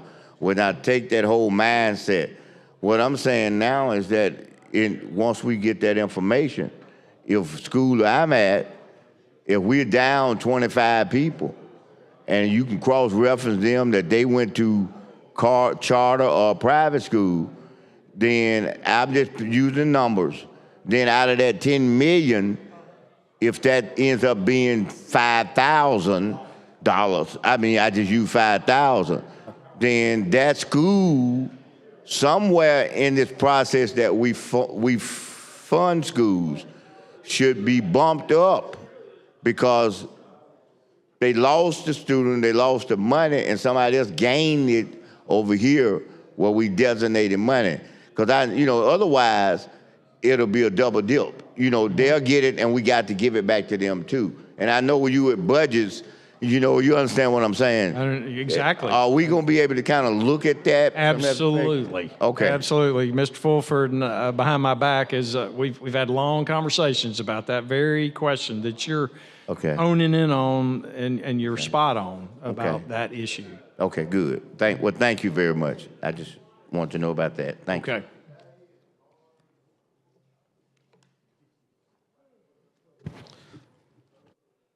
Thank you, Senator. Just trying to wrap around these substitutes here.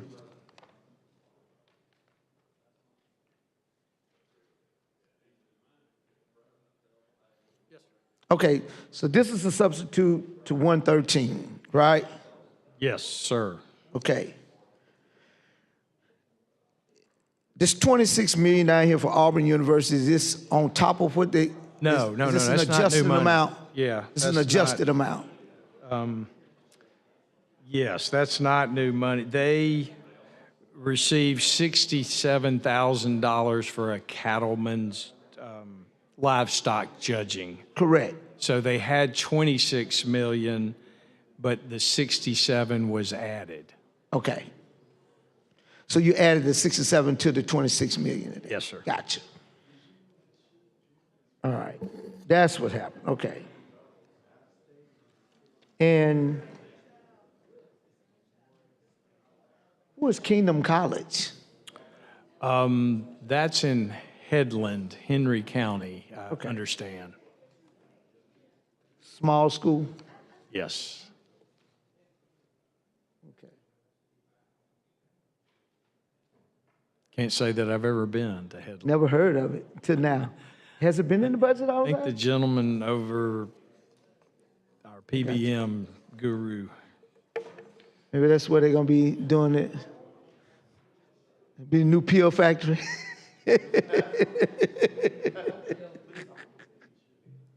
Just a joke. We've been losing some money from the National Department of Health that's been coming into our state.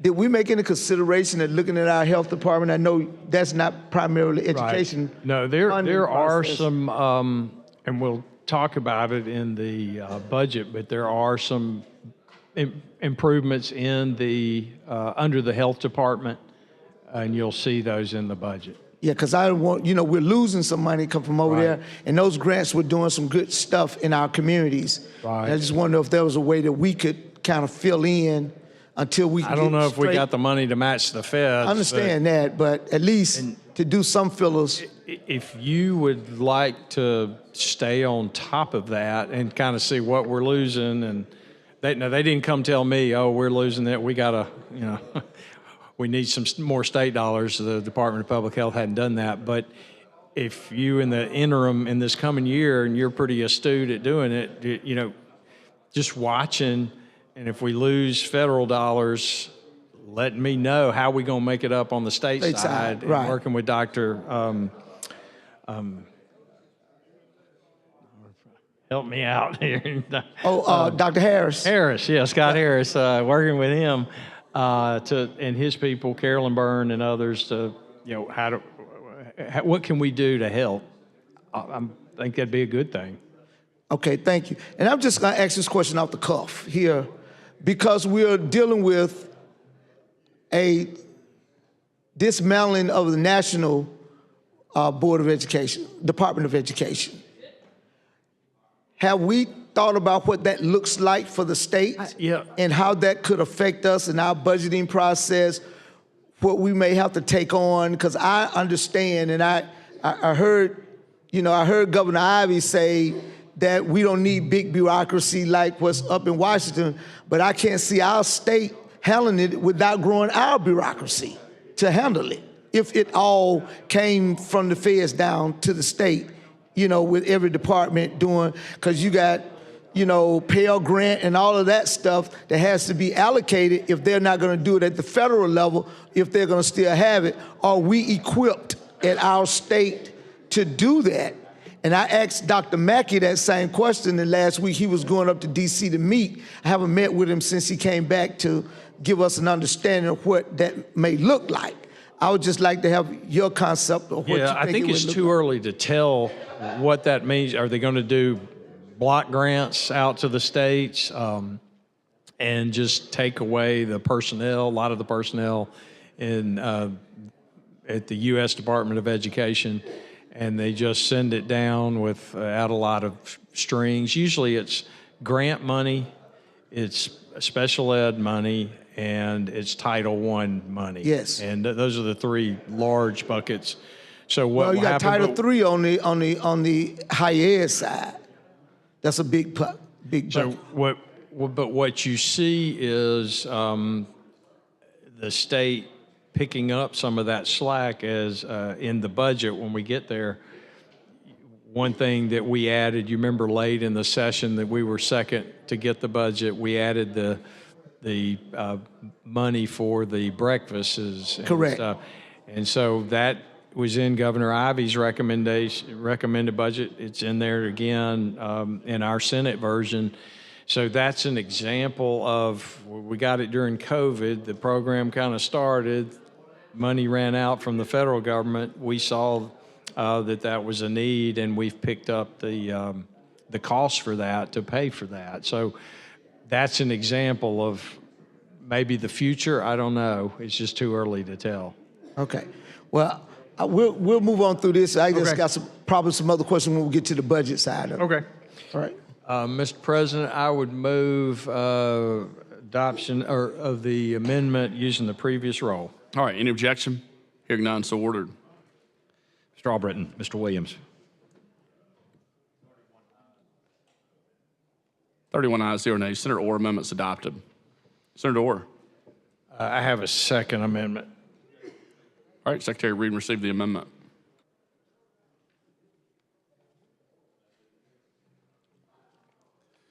Amendment to the substitute for Senate Bill 113 by Senator Orr. Replace lines 28 on page 1 with the following. Replace lines 34 through 36 on page 2 with the following. Replace line 57 on page 3 with the following. Replace line 264 on page 10 with the following. Okay, that fits. So the Second Amendment is pretty easy. We had a culinary program that was not in the original budget. You'll see a line item out. We're going to put them in the supplemental. It's just same dollar amount. And then the money in the school security line item, we're clarifying that it's going to go pursuant to our school security legislation law that we passed a year or two ago, where we're grading the schools on their needs, and we're starting with the ones that need it the most rather than just blasting it out per formula, that we're going to help those in need first get more secure with the hardening of their sites. And so that just makes sure that with this money we're providing to the State Department that they're going to follow that particular law. We put money for the mapping, but this is money for the hardening of the schools. So if there are no questions, I would move adoption of amendment number 2, Mr. President. Using previous roll. Using the previous roll. Any objection? Hearing none, so ordered. Mr. Albritton, Mr. Williams. 31 ayes, 0 nays. Senator Orr, amendment's adopted. Okay, Mr. President, I think at this time, if there are no questions, we'll move on, and I'd move third reading using the previous roll. All right, any objection? Hearing none, so ordered. Mr. Albritton, Mr. Williams. 31 ayes, 0 nays. Senate Bill 113 passes. All right, Secretary, call the next bill.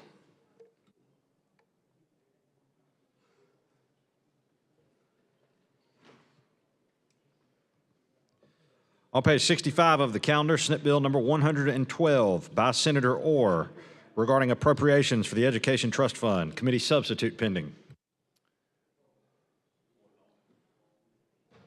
Okay, Mr. President. Senator Orr. I would move adoption of the committee substitute using the previous roll. All right, any objection? Hearing none, so ordered. Mr. Albritton, Mr. Williams.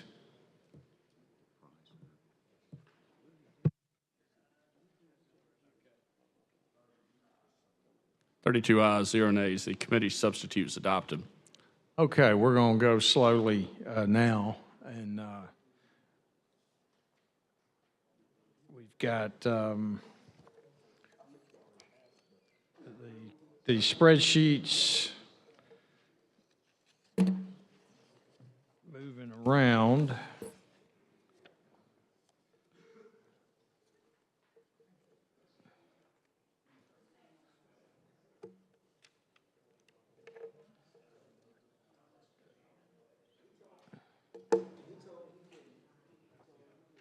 And I do have an amendment to the substitute. All right, Secretary, read and receive the amendment, please.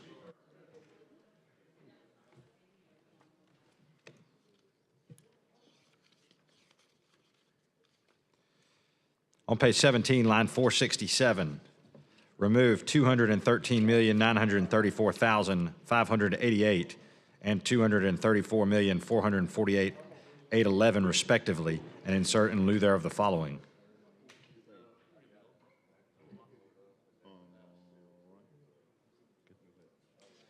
On page 18, remove line 474 in its entirety. On page 18, line 480, remove $213,934,588 and insert in lieu thereof the following $213,184,588. On page 18, line 483, remove $213,934,588 and $235,448,811 respectively, and insert in lieu thereof the following.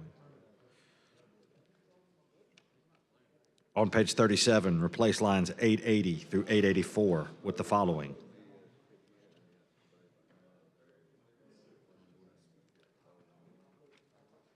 All right, Senator Orr. Okay, thank you, Mr. President. So members, you should have a spreadsheet in front of you. This is what came out of committee yesterday from the committee substitute. It is the committee substitute.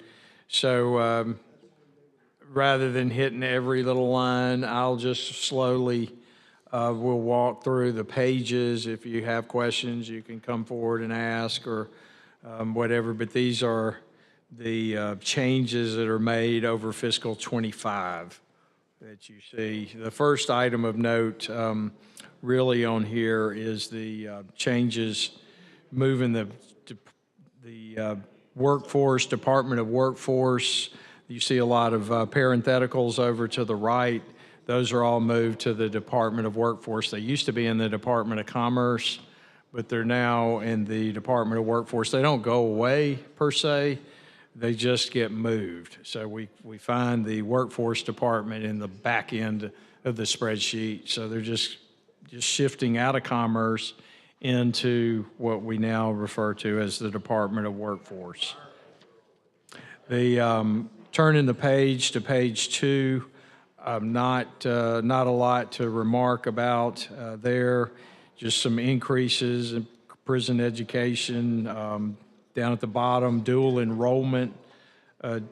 That's a popular program with the community colleges and picking up high school students and giving them college credits if they're able to do college work. But those are the larger changes there under the community college system. Still with the community college system on page 3, you find the innovation program that the Chancellor instituted that's been very popular according to the system, where they train folks all over the state using the internet, and then you go to a local site to be tested and credentialed if you can pass the test. But you can, as I understand it, can take classes at 2 a.m. and still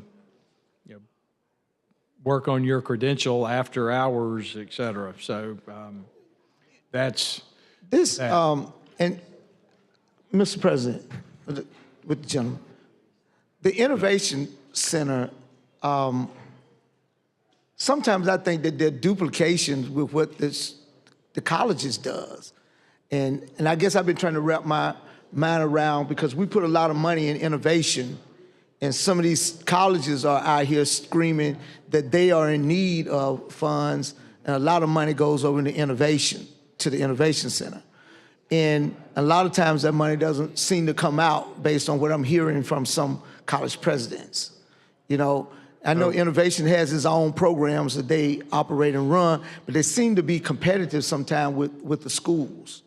So my understanding, okay, I haven't been out and about on the, but my understanding is, Senator, that this is a program where they use the internet. They do the training modules, and it's more workforce development, not, it's not related to what I would call traditional college type it's more workforce development. So I take it, like, I'm going to say this Arthur's language, YouTube videos, and then I have to go to my local community college. There may be some hands-on or whatever. I got to demonstrate my competencies, or there may be some hands-on instruction, but I can take it at any time. You know, like I said, 2 a.m., I can watch the videos and how to get my So this is more the online process of the community yes. college. It's not people sitting in a seat 5 days a week getting a class kind of thing. It's usually, I think the Chancellor and the folks in the community college system that I hear, it's meeting people where they are and trying to give them an opportunity, you know, if they got a full-time job, to get credentialed or workforce training after hours, and maybe be able to improve their, you know, their lot as far as because they got more skills and credentials that they can improve their economic impact. So my thing is, what if, you know, we do a lot of funding based on FTEs, as you would say, call it, you know, I don't know if that's on the 2-year college level or what, but at the end of the day, if there's 500 people in the innovation process, do those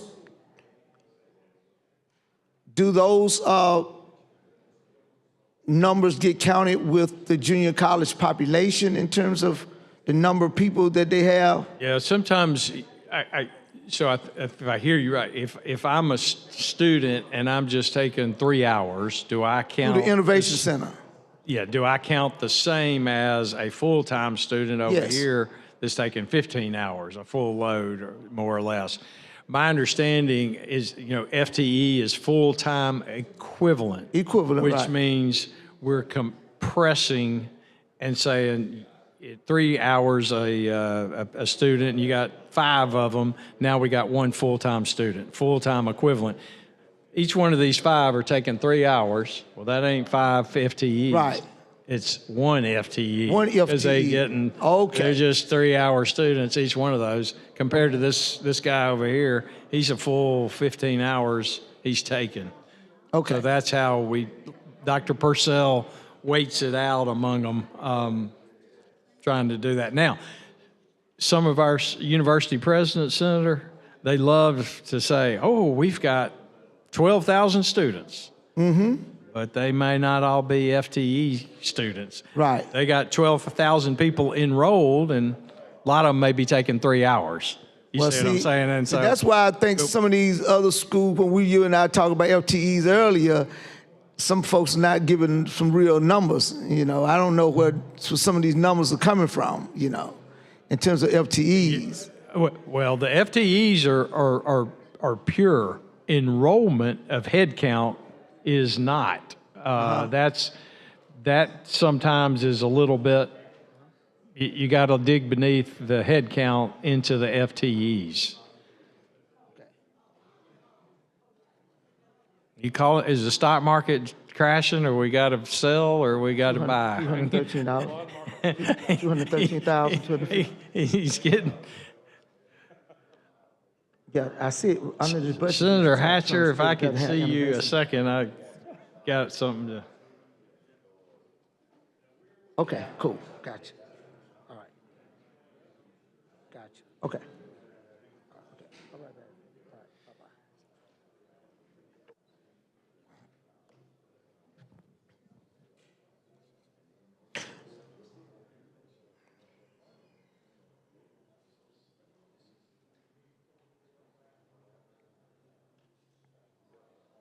Moving along, we'll leave. As long as they ain't got innovation. Meaven Community College, running on down to, there's a big investment in pre-K, which, we've been very strong in the pre-K world, trying to grow those classrooms. I know, Senator, you have as well. Mm-hmm. And we're growing that substantially. Then moving on down to the education boards. Now, we talked about this in committee.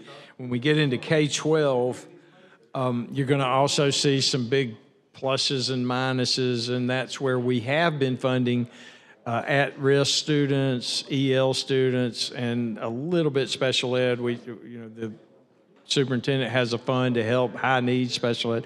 We didn't touch that very much, but that money's not getting cut, it's just getting moved. Getting rolled over to somewhere else. Exactly. So we had $21 million we're actually going to put it in the raise fund. Okay. And So then the we're going $21 million that we've appropriate out. had at risk in the past will go over in the raise. Right. Equal to your 100 million, 175, and your other 100 million. Exactly. Gotcha. You're right. And then we are leaving high hopes in some things that have some ongoing program. We're not moving that. We're just leaving that as it is.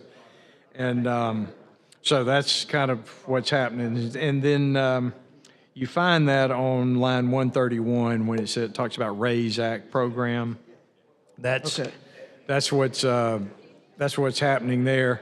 Right above there, you find that line 130 about the parental leave. That's a new line item that we have that we've taken on funding, and Senator Figures isn't here, but she was a champion of that, and that's something that this body felt very strongly about. It's a new cost, but again, something that we're willing to take on and support new families, families with new children. So moving on down to the State Department of Education, you see another big investment in the AMSTI, or Math Science, the Numeracy Act.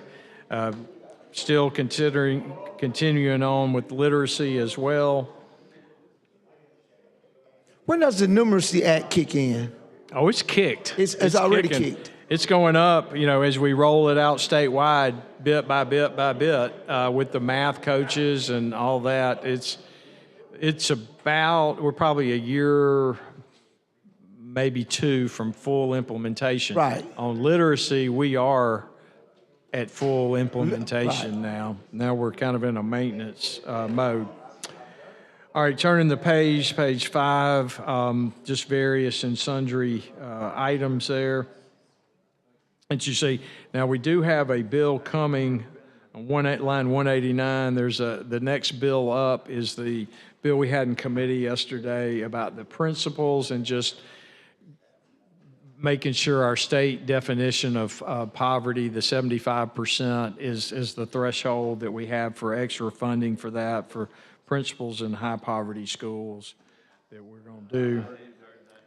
But that was that was line 189. But that program's gone to 32 million, as you see there. But we'll do a little change on the that. Then turning the page 6. We've got just more different fundings. The governor bumped the jobs for Alabama graduates considerably.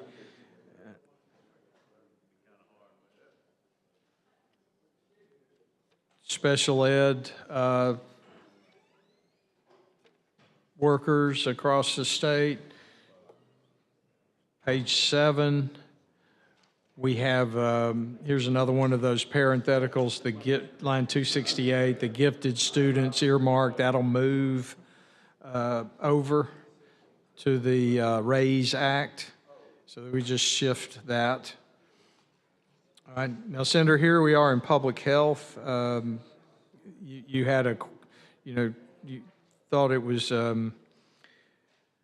important that we be watching this, and there are a couple more investments here in public health.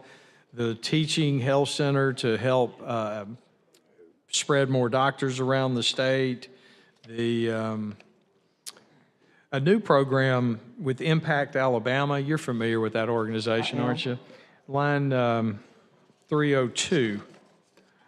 They're starting, it doesn't have a number, but I'll give it one. 302 there. Still one. Yeah, well, it's there's a 302's missing, but I'm going to guess that's 302.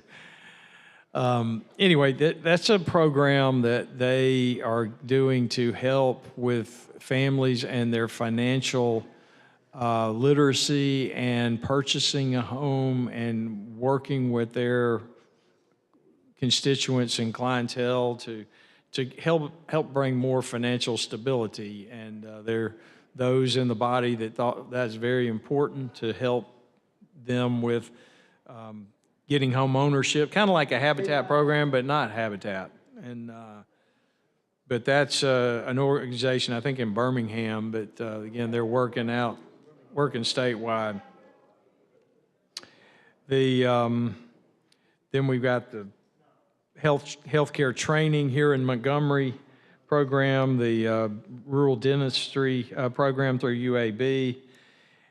But and then we got the Healthcare Sciences School, Senator, that's new here on line 309 that you are a champion of.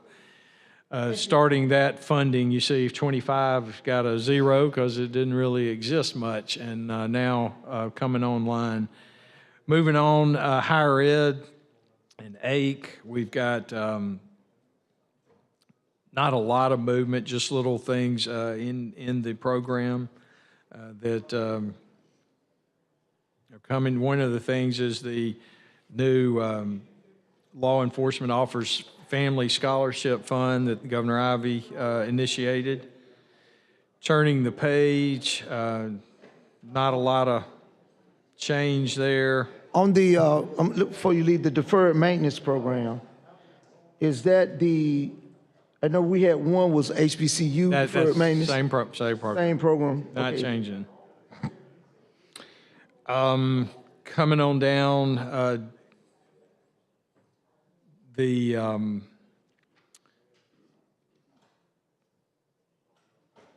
I would say the next thing that really jumps out to me is DHR and the funding for, the increase in funding for the child care after-school programs. I'm on line 366, and how important that is, and the program that DHR has taken for after-school and child care.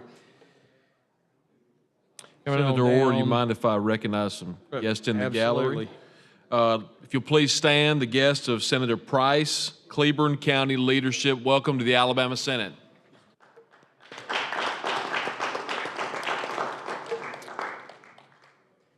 Thank you, Senator Orr. Thank you, Mr. President. I want to ask a question before you go. Okay. I see that on 355, the Scottsboro Boys Museum. Why Yeah. was it That went rolled to, out? when we get to A&M, you will find that. A&M has taken a leadership role in taking on to that? That program. Okay, So thank you. It'll pop back up. Gotcha. Turning the page, mental health. This is something, remember, Senator, on line 403. No.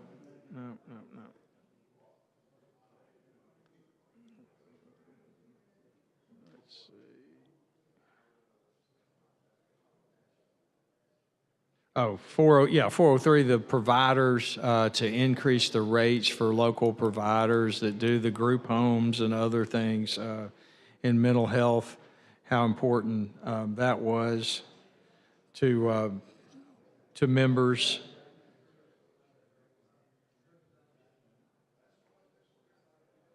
Then rehabilitation services down at the bottom. Line 433 with the homebound program was a big increase there, something that Ms. Burdishaw advocated strongly for.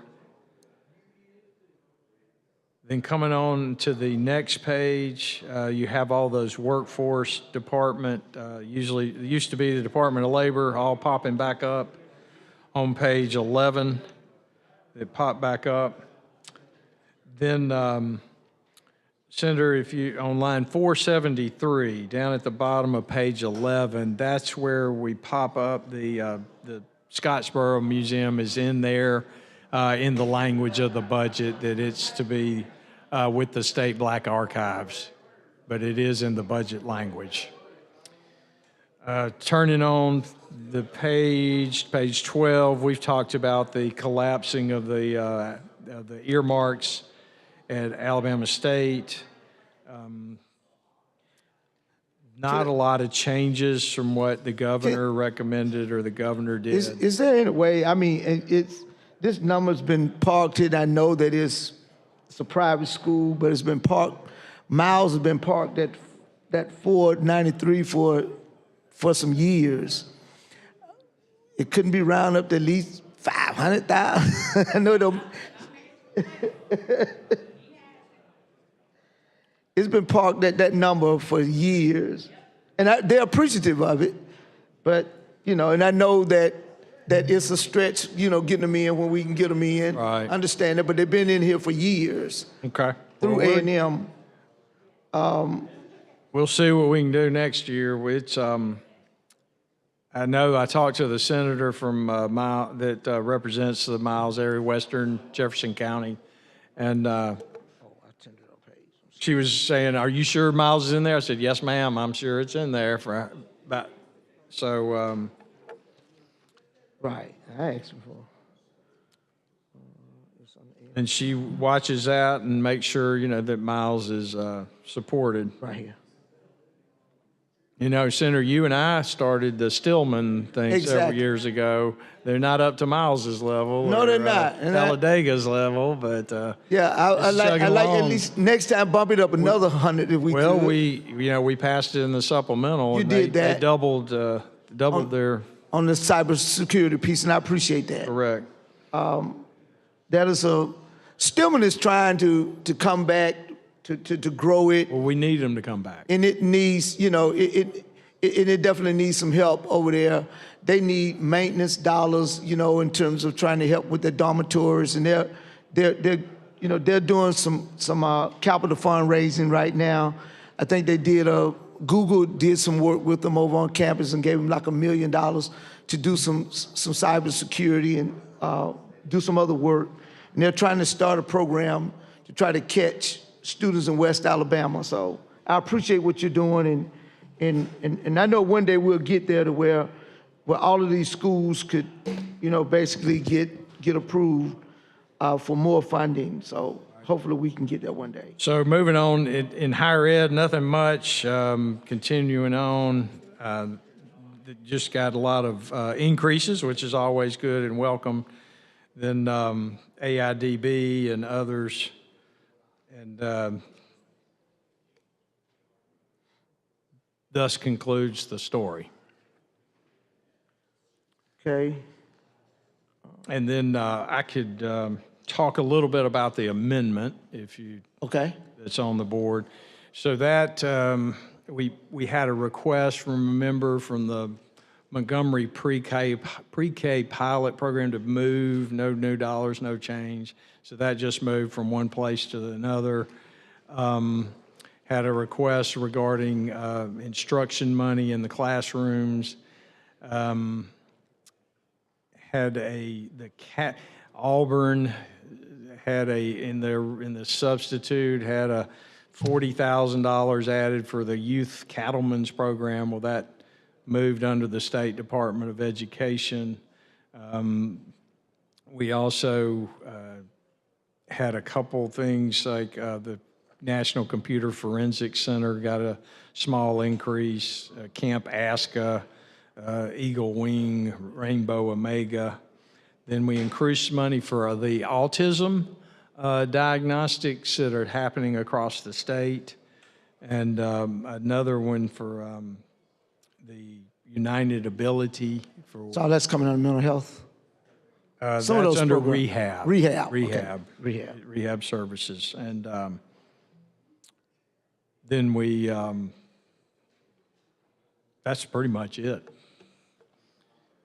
Okay. I had a question. Stomachs are growling. I know. Mine is too. We got a couple more bills too. I know the gentleman from Jefferson wanted to ask a question before we move forward with this. You good? Okay. Got added. Y'all good? The amendment. Y'all good? Everybody's happy. I'll do better next year, Miss Senator.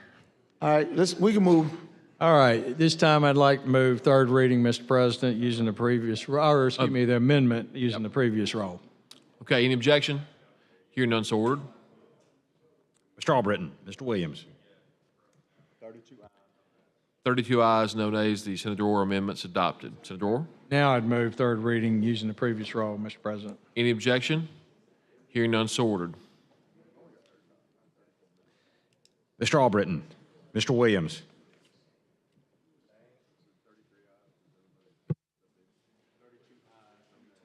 Thirty-two ayes, no nays. SB 112 receives its final passage. Thank you, Senator Orr. Thank you, Secretary, Mr. call the next President. bill on the special order calendar.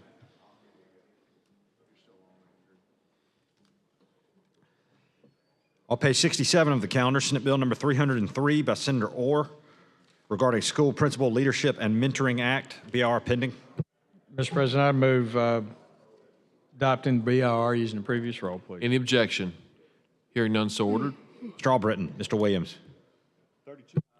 32 ayes, no nays. Secretary, call the bill.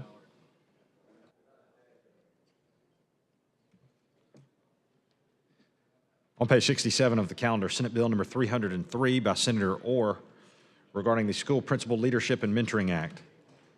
Senator Orr. Thank you, Mr. President. This is I talked to the senator earlier about it, where we're just clarifying the definition and not attaching ourselves to the federal, which can float outside of our control and whipsaw us in the budget.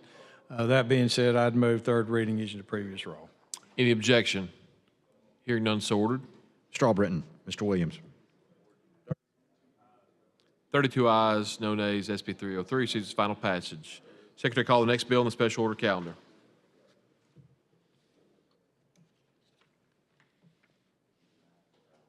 On page 47 of the calendar, House Bill 309 by Representative Garrett regarding the Public Education Health Insurance Board. BR pending. Move To the door. adoption of the BR using the previous roll. Any objection? Hearing none, so ordered. Mr. Albritton, Mr. Williams. 32 ayes, no nays. Secretary, call the bill.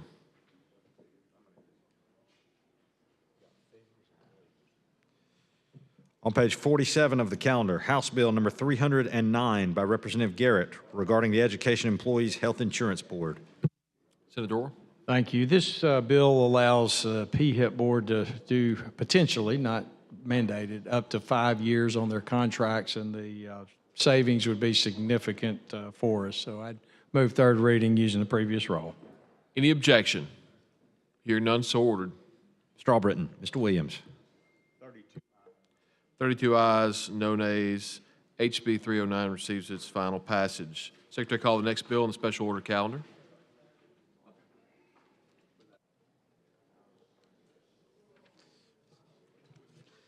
On page 66 of the calendar, Senate Bill number 289 by Senator Orr regarding public K through 12 education. BR pending. Senator Orr. I'd move adoption of the BR using the previous roll. Is there any objection? Hearing none, so ordered. Mr. Albritton, Mr. Williams. 32 ayes, no nays. Secretary, call the bill.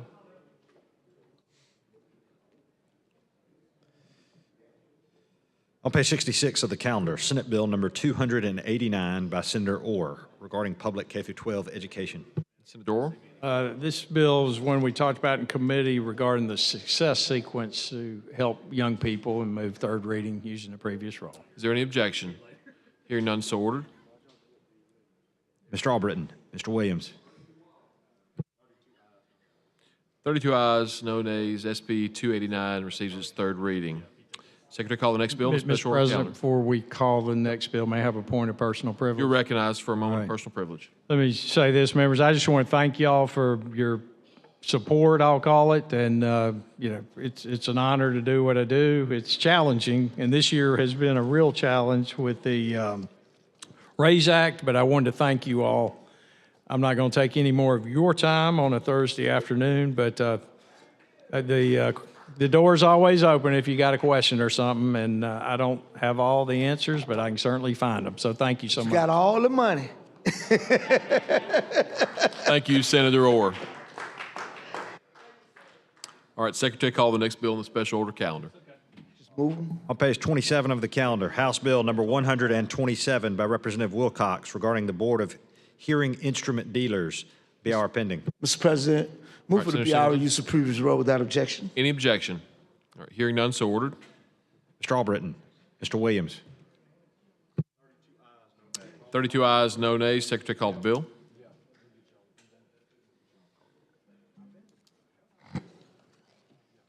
On page 27 of the calendar, House Bill number 127 by Representative Wilcox regarding the Board of Hearing Instrument Dealers.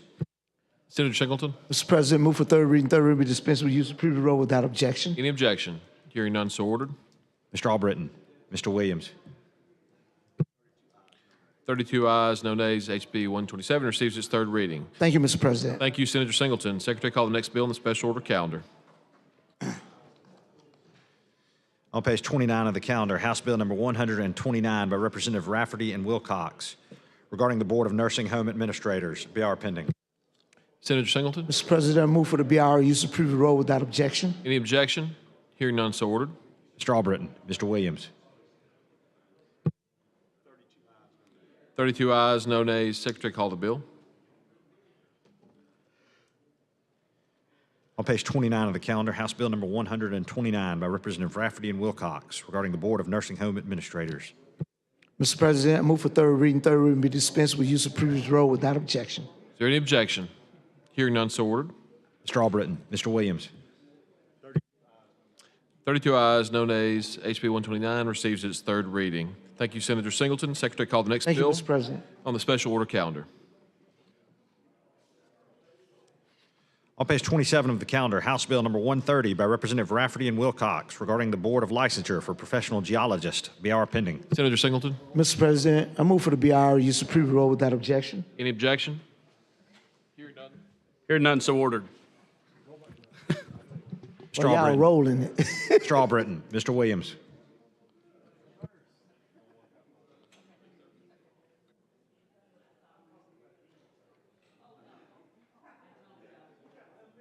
Thirty-three ayes, 0 nays. The BR is adopted. Secretary, call the bill. On page 27 of the calendar, House Bill number 130 by Representative Rafferty and Wilcox regarding the Board of Licensure for Professional Geologists. Mr. President, I'd like to move for third reading be dispensed with the use of previous rule without objection. Any objection? Hearing none, so ordered. Mr. Albritton, Mr. Williams. 33 ayes, 0 nays. House Bill 130 passes. Secretary, call the next bill.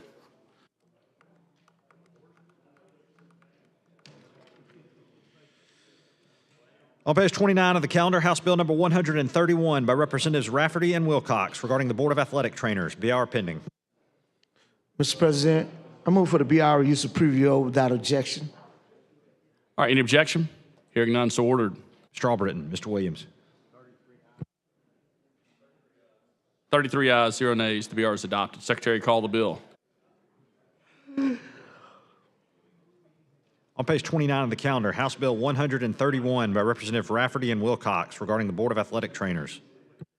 Mr. President, I move for third reading be dispensed with the use of previous rule without objection.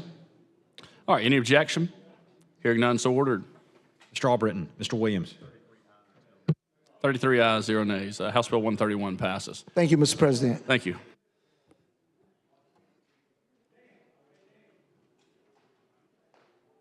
Mr. President, before we make this last motion, point of personal privilege, please, sir. I want to say thank you to everybody on the Alabama State Senate, men and the women, being able to go through the budget process with Chairman Orr. He is not on the floor, I do not believe, but I think we should give him a round of applause for all the hard work.